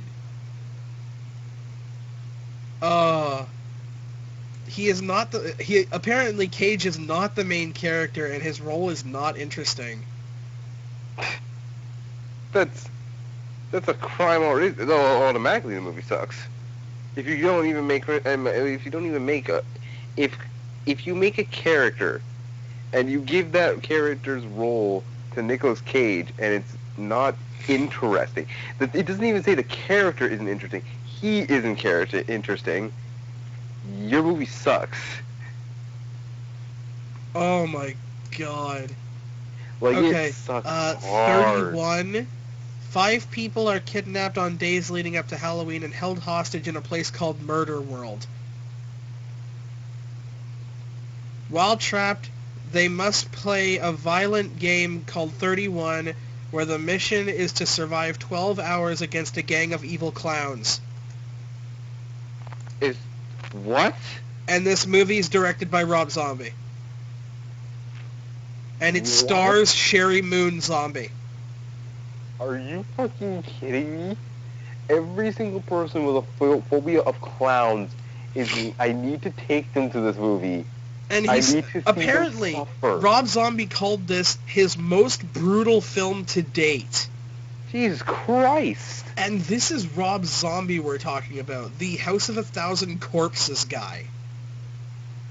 How brutal is this movie? What do they do? I don't, like... This is the same guy that made Devil's fucking Rejects. So if this is his most brutal film to date, I think one of the 5 has to die with a skull fucking. I'm pretty sure they got riddled with bullets and then they just fucked every orifice. Mission Impossible 5, because Tom Cruise, for the love of fuck. God damn it. Tom Cruise, we get it. You're awesome. Moving on. The Well.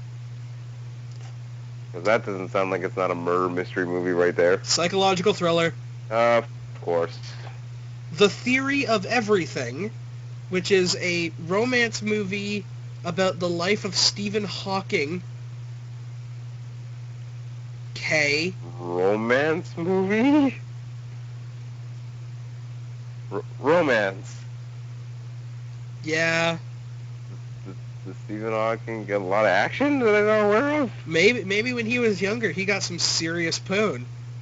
Huh. He got Felicity Jones poon. What? When did... Then, of course, we have Taken 3, because Liam Neeson can't get work. And apparently everyone he knows is just going to getting kidnapped like there's no tomorrow. I thought we solved this problem in the second movie. There's a movie called Straight Outta Compton, and it's a documentary about NWA. I want to see that. That would make me... The Imitation Game. English mathematician and logician Alan Turing helps crack the Enigma code during World War II. It's got Benedict Cumberbatch and Keira Knightley. Whatever. All I care about for Benedict Cumberbatch in his future at this point and others is if he can actually play Doctor Strange well. Don't care. Don't care. Don't If care. it's, Don't if it's gonna care. if it's gonna be better if it's gonna be Benedict Cumberbatch as in the Star Trek movies, then it might actually be not as good as I think Just it is. literally, if he just takes him as like Khan. Yet no, please God don't. Please be like Sherlock Cumberbatch, because at least he's interesting. And so in 2016 we have Finding Dory. And I don't want to say likable, but oh yeah, I heard they were making that movie. Why? Zootopia? In the animal city of Zootopia, a fast-talking fox who's trying to make it big goes on the run when he's framed for a crime he didn't commit. Uh-huh. Who's Okay. making that movie? Avatar 2.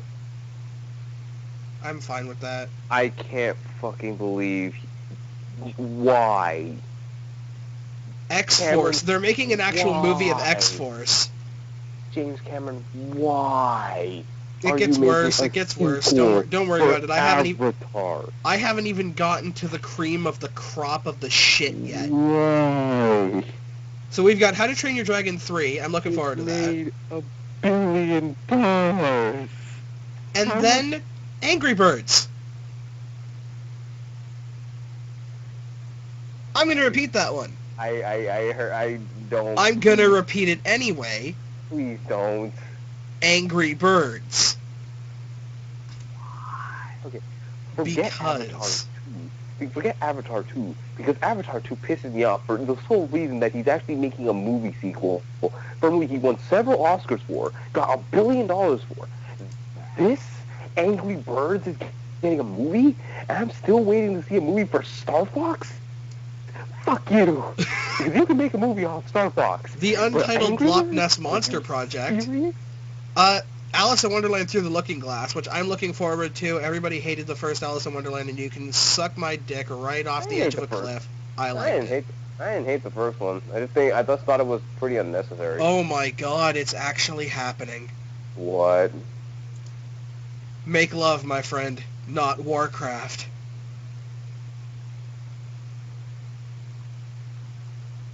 Warcraft is happening. We've got the only actor I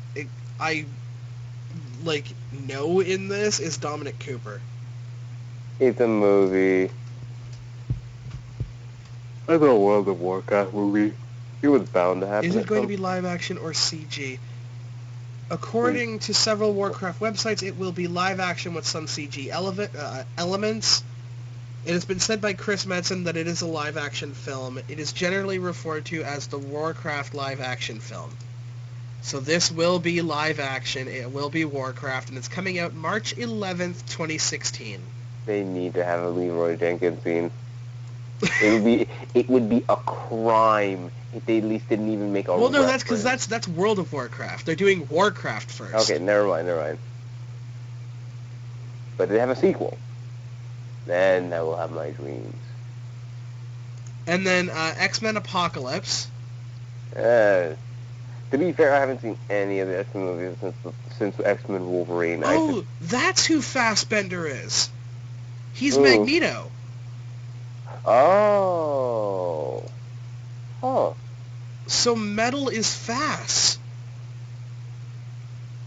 Magneto's actor's name is Fassbender. That is correct. He will be in Prometheus 2, and he will be in Assassin's Creed. They're seriously making a Prometheus 2. Yeah. Wow. Yeah. I can't wait to see even more pretentiousness like the first one. Now here's the thing, Dion. I know how much you love the Smurfs. I absolutely dislike the Smurfs. I know how much you love them, but there's not going to be another Smurfs movie. In fact, they've decided to move on to another toy. Hooray! Trolls. Boo! And this is the story of how the Trolls came into their vibrant and colorful hair. It's starring Anna Kendrick, because apparently her career has gone downhill since Twilight. Well, of course. So the logical thing to do is to go into a movie about a toy that I'm pretty sure scared more children than the Annie dolls. Wait, not what? No, fuck it. What was their name? Not the Annie dolls. What are they called again? Raggedy Ann? dolls. I don't. You can choose. Wait, there's a million other toys. There's an Ice Age 5? Of course, there's an Ice Age 5. They need to stop making these movies because eventually it's going to end with the fucking meteor. And aren't we all waiting for that? Batman vs. Superman: Dawn of Justice. That sounds like it's going to be amazing. Fucking Ben Affleck versus Jason Momoa, directed by Zack Snyder. It's gonna be fucking great. Apparently there's another Mummy film, or they're rebooting it. I don't know. Captain America: Civil War.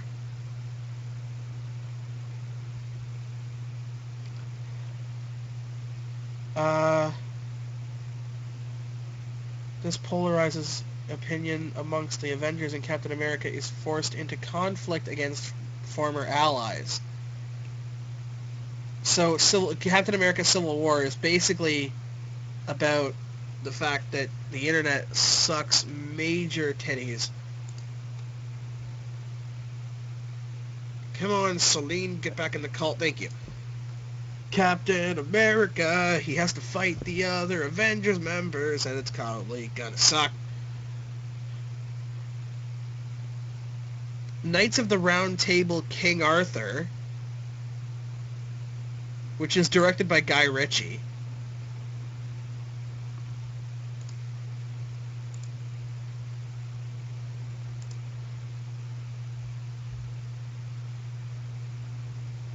So that's a thing. Are you back? Yeah, I'm back. Good. Knights of the Round Table: King Arthur. That doesn't look too bad. Alright, they're gonna make a movie about that, alright. Oh god, I was wrong. I'm sorry, Celine. I didn't mean to lie to you. Oh god, who's directing the movie? There is gonna be a Smurfs movie. There's why? gonna be a Smurfs 3. Why? There's nothing of substance about these movies. The Muppets movies have more substance than these. Hey, at least we've got Fantastic Beasts somewhere to find them. Star Trek 3, Hansel and Gretel Witch Hunters 2. Oh, fucking right. Are you fucking serious? I'm ready. I loved the first one. What? Oh. This was never supposed to be a serious movie. This was supposed to be a stupid fucking movie. And what I got was a stupid but ultimately badass action movie. Yeah. Alright. Just like Abraham Lincoln Vampire Hunter. I loved both of them. I never watched Abraham Lincoln. I wanted to. We almost did. I remember that night. We almost did, but we went to go watch something else. Beverly Hills Cop 4, Deadpool, Suicide Squad, Red 3, Teenage Mutant Ninja Turtles 2. Wait, it's getting a Yep. You know the funniest thing? The end of TMNT, I waited until the end credits, which doesn't show anything, but I'm pretty sure you could have ended the TMNT movie and you didn't have to actually have a sequel. So that's the amazing part about the fact that it's getting a sequel, because there's no reason for there to be a sequel. I hate you, Michael Bay. I really do. But actually, here's the thing. Michael Bay didn't direct it. Cut out again. Michael Bay did not God. direct the TMNT movie. He was a producer for it. He was the producer for it. Does not change the fact that his name is all over that movie. You might as well call him the director for it, because that whole thing is on it for him. Trust me. But that's the thing. No, it got over, like, they actually realized this was a stupid decision, and they pulled on it. They pulled him.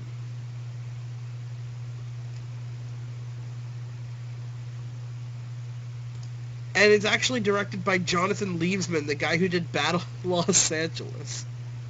That doesn't make it better. But he also did The Killing Room and Texas Chainsaw Massacre: The Beginning. And he's gonna direct it. It's not any better. Here's the thing. It does have a sequel. The sequel doesn't have a director yet. But they do have writers, and I'm pretty sure they are the same writers. Yeah, they're the same writers. Oh, good. I'm going to enjoy it. No, then nothing's... Okay, so we don't have the director, but we're going to keep the same shitty writers. Why are we keeping the same shitty writers? Well, because the first movie was such a box office success. It was a box office success because of the name. I'm literally livid right now. Oh, I know. It's great. Why not fire the writing staff too? There has to be somebody, a staff out there that can write a good Teenage Mutant Ninja Turtles movie. Because I'm pretty sure that they took... I already explained the whole thing. Next movie, the next chain of movies, please. Oh, that's the list done. Are you serious? Yep. The last one's Teenage Mutant Ninja Turtles 2. Yeah. It's the only one worth talking about anyway.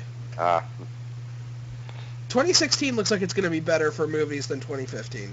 2015, I heard was going to be a dreadful year. Like, in terms of just, like, substance. In terms of, like, movies for the end of this year, I'm excited to see Mockingjay. Mockingjay Part 1. How many books are there in the series again? 3. Okay, that explains it then. So I'm excited to see Mockingjay Part 1. I want to go see Big Hero 6. Because apparently from what I've heard, it's good. It's a pretty good, like, little kids movie. I'll look it up. Is it a Disney and Pixar movie? I don't know. I'm going to look it up. Hold on. Big Hero 6? I'm pretty sure Big Hero 6. I don't think it doesn't have the same animation as DreamWorks movie. I know it's Disney. I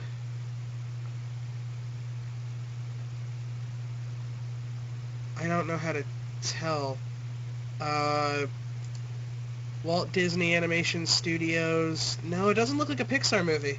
Oh, so it's just a purely Disney movie? Yeah. Interesting. They usually partner up with Pixar for everything. I'm impressed. No, they're actually doing a 3D animated movie on its own. It didn't gross as much as its budget. Oh, that's no good.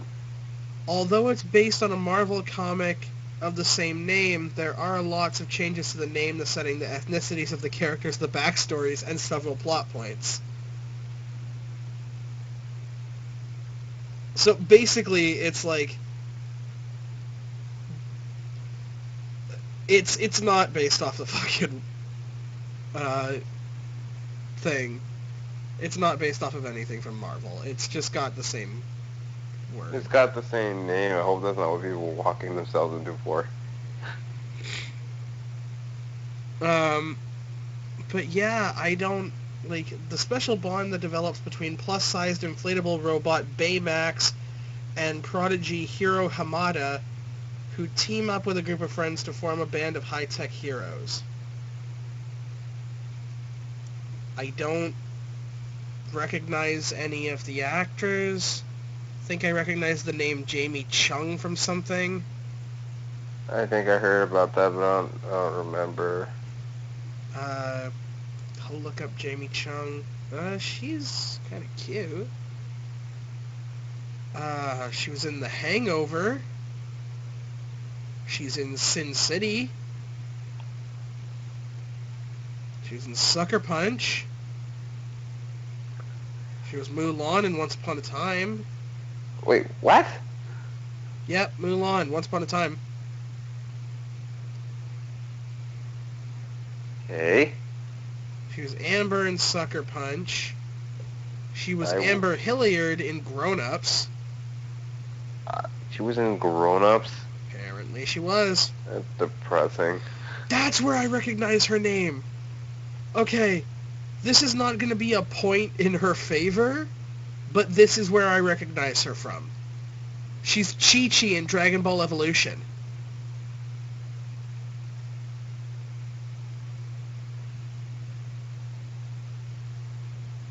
And I'm going to go on record for saying this. I liked Dragon Ball Evolution. Suck me. I don't even care. No, I or like Dragon Ball Evolution. none. No, I am. Is it a guilty pleasure or? No, unironic. Are you fucking serious? I am 100% serious. That is probably the most unpopular opinion I have. But no, I'm genuinely curious. What? There is nothing likable about that movie. Nothing. The martial arts fighting scenes were good. I find that other than a couple changes in character, they were pretty much on par. The only thing I didn't like, of course, was Bulma wielding guns, but that goes without saying. Even if you took the name Dragon Ball out of this movie, it would still fall flat on its ass. I thought the effects were passable. I thought that the love story between Goku and Chi-Chi was good. I liked the fact that they were in high school because it's a North American movie and there's no way that you can take North American actors in a Japanese setting. So I liked the fact that they transferred it to something that would have made sense in North America. I didn't like the fact that Piccolo looked like the bastard son of the Mask.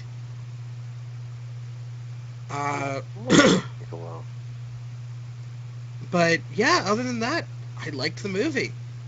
Hell, I even have a favorite scene.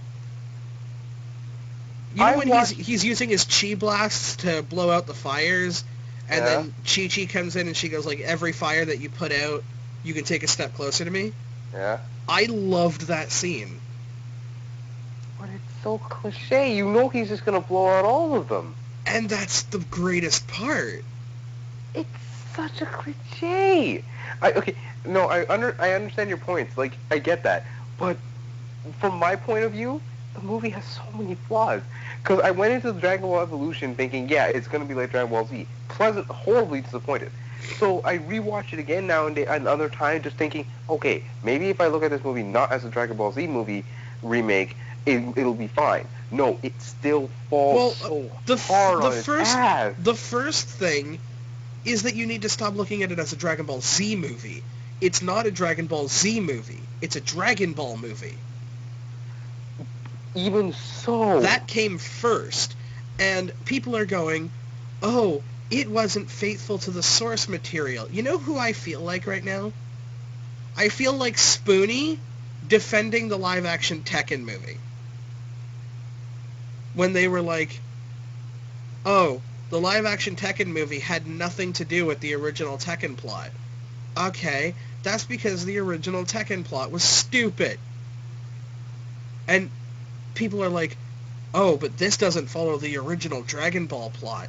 No. You know what we should have done if we wanted a real live-action Dragon Ball movie?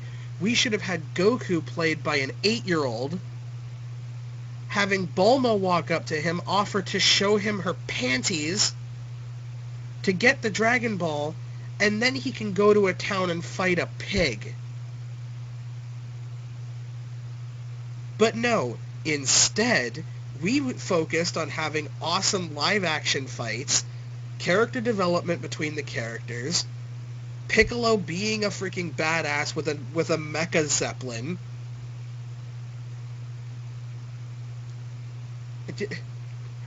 And people wanted a live-action Dragon Ball movie?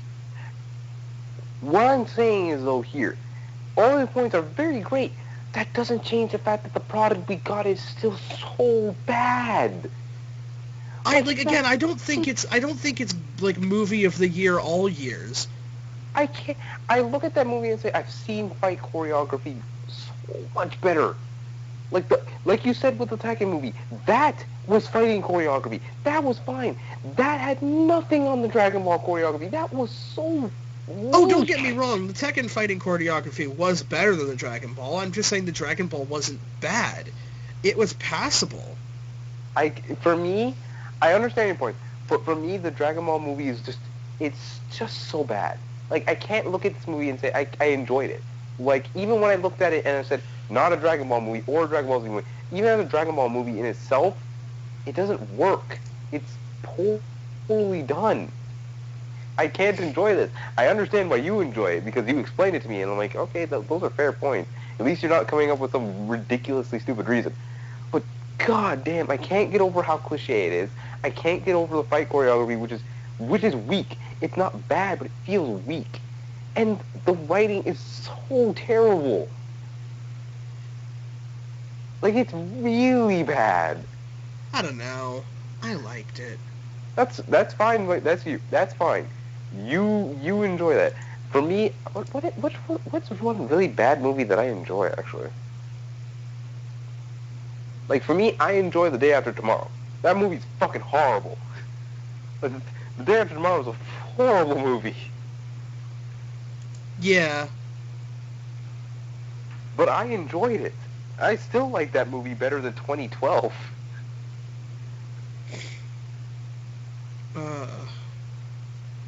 God damn 2012.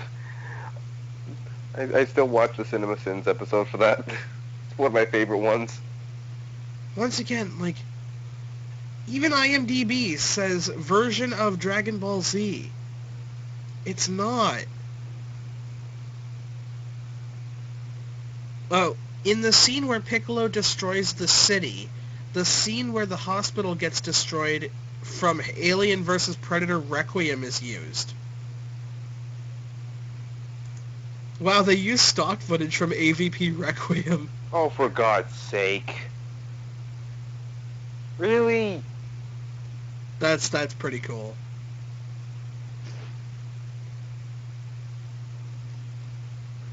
You can get away with stock footage anywhere. Okay, wait, actually, no, you shouldn't use stock footage in certain scenes. I'm looking at you, Roland Emmerich, you fuck. God, you use stock footage like a bitch. Apparently in 2016, they are making a Death Note movie. A $15 million Death movie. Live action. Oh, live action. It's called Death Note Year One. Live action Death Note movie made in North America.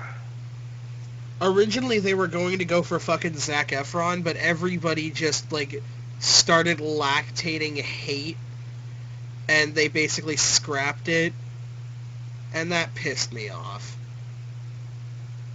Like, oh, I don't actually think Zac Efron would have been a bad fit for that movie. To be fair, although I don't know if he can play calm and then deliciously insane. Can he do that? I think it would have been at least worth giving it a try. I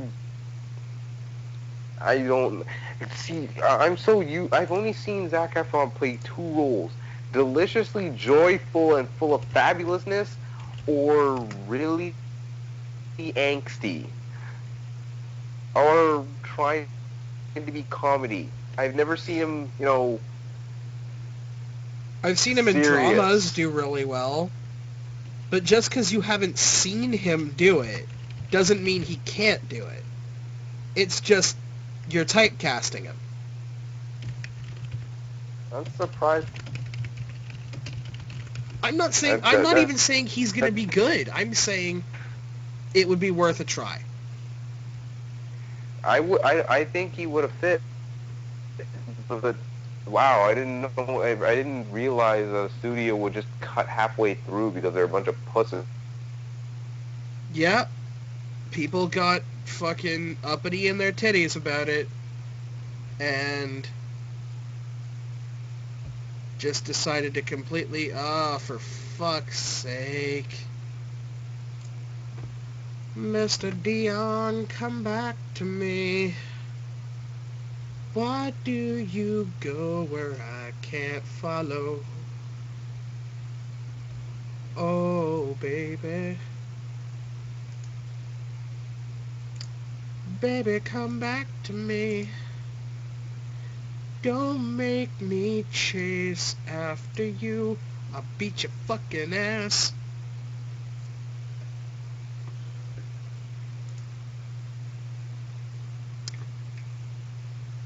So reconnect to the internet and bring me back my black man. Hey, baby, you back? Yeah, I'm alive. Good shit. So I'm looking up upcoming anime and manga live-action movies.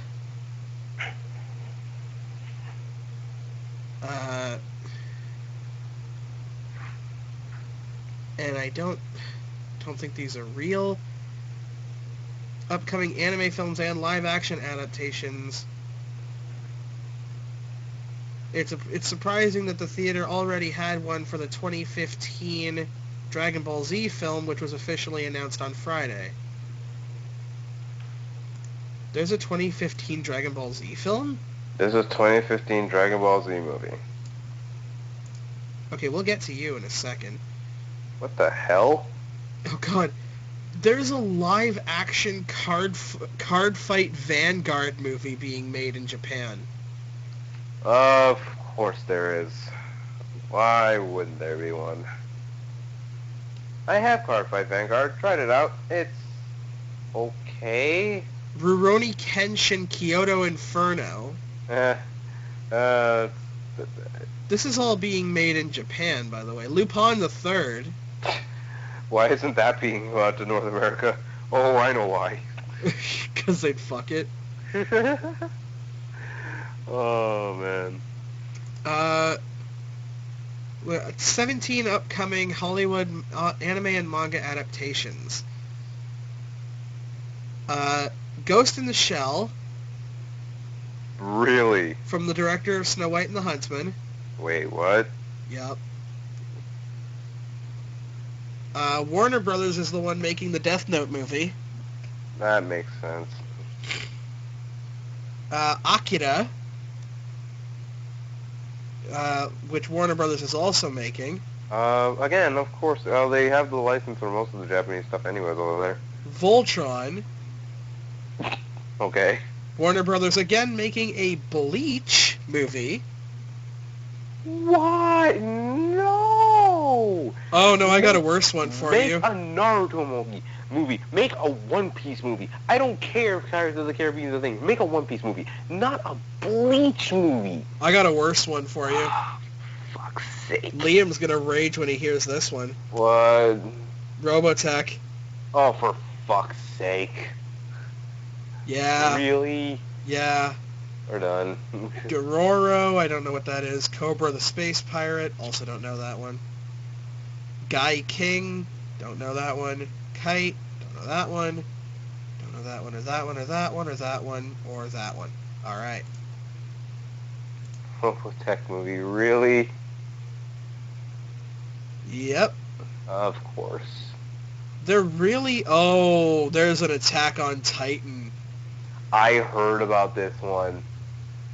They're making an Attack on Titan movie, and I just said, you guys jumped the bandwagon, and you never will live up to what you made. Unless I see people getting their legs eaten off, you're gonna suck. It's being made in Japan. So... Yay! What would constitute as a PG-13 movie here will definitely constitute as an R-rated film there. Oh, man. That's gonna be fucking great. That's gonna be fucking brutal. I'm not even interested in Attack on Titan. I'll watch the live-action movie. Especially if they use the scene from the second episode where basically everyone dies. It'll be fun. Attack on Titan is one of those anime. If you get attached to a character, you're gonna be pleasantly disappointed. That and Akami kill, and I love Akami kill. Akami got killed. Yay, Akami got killed. My favorite character was a pseudo-masochist who likes murdering people. So, what can we sum up from what we've talked about here? Let's see here. You started off by talking about why Teenage Mutant Ninja Turtles sucked.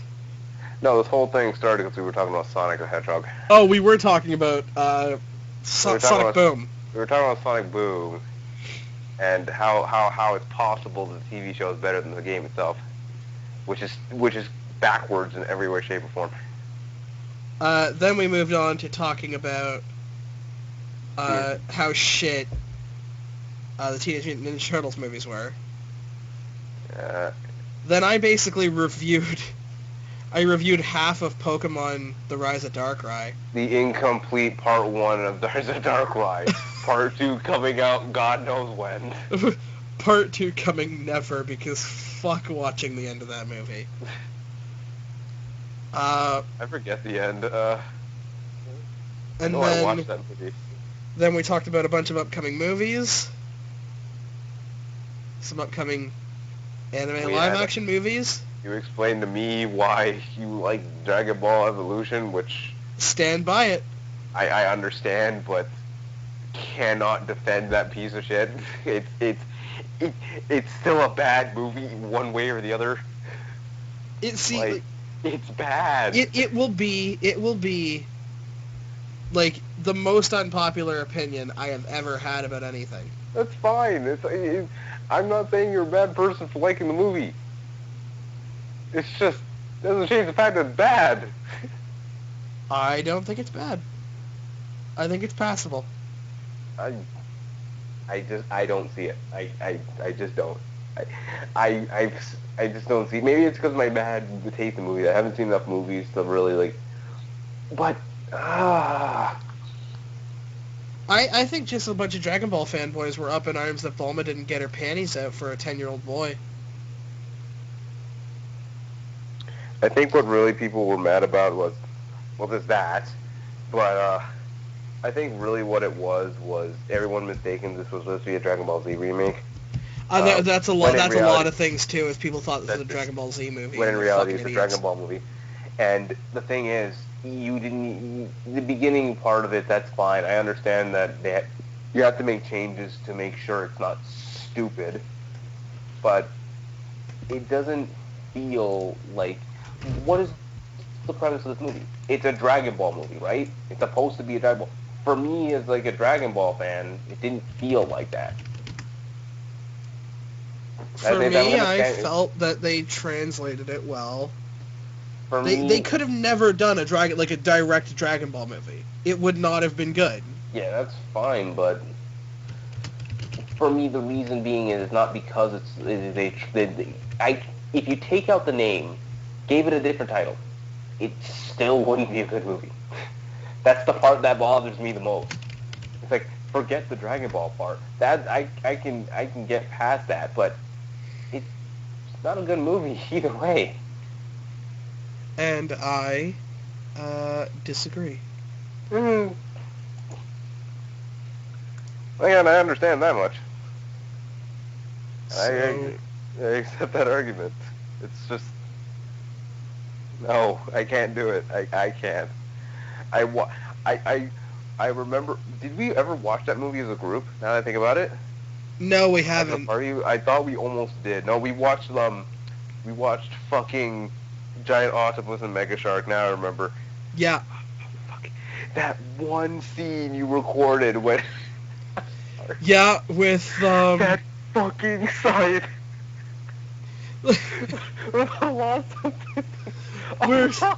where it's fucking, oh god, hold on, it's the guy, yes, I forgot, the laws of physics apply. Laws of physics apply. The laws of physics apply. Their hatred for one another. So good. So good. It's Liam's reaction to that whole thing. He broke. We actually managed to break Liam. He broke like a bitch, and it was so good. I think you smacked your mic, dude. Dude, I think you smacked your mic. Hello? You smacked your mic, you stupid fuck. The fuck? Are you there? Yeah, what the hell's going on? Is it working now? Yeah. Yeah, that was weird. I hit the bed, not my phone. How the hell? Okay, whatever. Oh, we managed to break Liam. Oh, I never thought I'd see that day. That made life so much better for me. I'm gonna go watch that video again right now. Hold on a second. There were apparently a lot of references I didn't even get in Scott Pilgrim vs. the World. Like? Yeah. Galaga is mentioned in the credits. Legend of Zelda is 3 triangular G's, like the Zelda. Of course, the Nega Scott is a homage to Dark Link from Zelda 2. There's a song called Launchpad McQuack after a character from DuckTales. DuckTales? Wait, what? Yeah. Who would ever figure that out? I don't know. Like, first time watching that, are you gonna receive hear a song and think, this reminds me of DuckTales? Earthbound. The Chaos Theater is named after a theater from Earthbound. Ramona dresses like Tank Girl, apparently. Oh, I see it now. Yeah, now I think about it in my mind. Yeah, she does. Roxy has Ivy's sword whip from Soul Calibur. Yeah. And her outfit is even ripped to match. Sure. Gideon uses hand seals a la Naruto to summon his katana. Even though that's inaccurate, but whatever. Toward the end of the movie, Gideon gets into a limo with Ramona. The sound the limo makes as it drives away is the unmistakable grinding of the TARDIS from Doctor Who. Are you serious? Yep. Envy dresses like Misa from Death Note. Yep. I didn't realize that. Yep, There's a fucking chick that dresses like Misa from Death Note? Yep, I remember now. Yep. Why was I not wanking to this shit? Yep, it's all coming back now. I don't even remember who Envy is. Which one was it? Envy was... Fuck, I pronounce it again. I heard that name before, and I'm trying to remember if she's... She's not one of the exes, is she? I don't know. I don't think so. Envy Adams. No, I think she only has one chick ex. Yeah. Which one is this one now? From Scott Pilgrim vs. the World.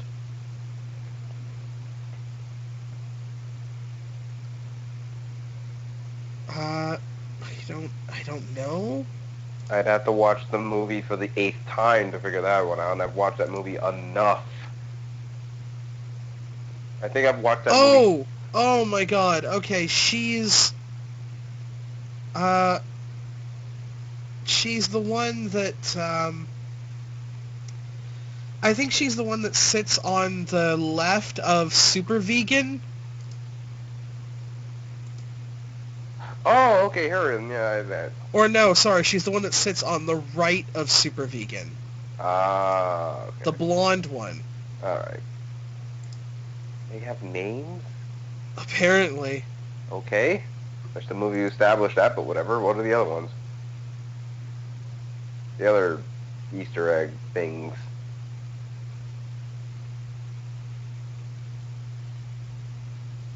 Oh my god. It's named after Earthbound. Normally you wouldn't mind to hear a movie we associate anything about Earthbound, because Earthbound's kind of a weird game. With cults and evil space alien fetus monsters. But I think we've run out of things to talk about. So do you want to say goodbye to the YouTube audience at home? I'm not joking. I've been recording this entire thing. Are you serious? Yeah. You are whatever. Yeah, whatever. Fine. Thanks everybody for this impromptu black. Why didn't you say anything from the beginning? You useless idiot! I would have had a proper intro. Because I'm a bastard. Oh, for God's sake! I was talking to the audience while the fucking Skype calls were cutting out. Oh, for God's sakes! I'm calling it a night. Fuck this. I'm the black. And I'm Kira, and I'm the white. We'll see you same guys in about 30 years from now when Dion actually gets back on Skype again. You at least tell me. Oh, for God's sake! Good night, everybody. I feel so used.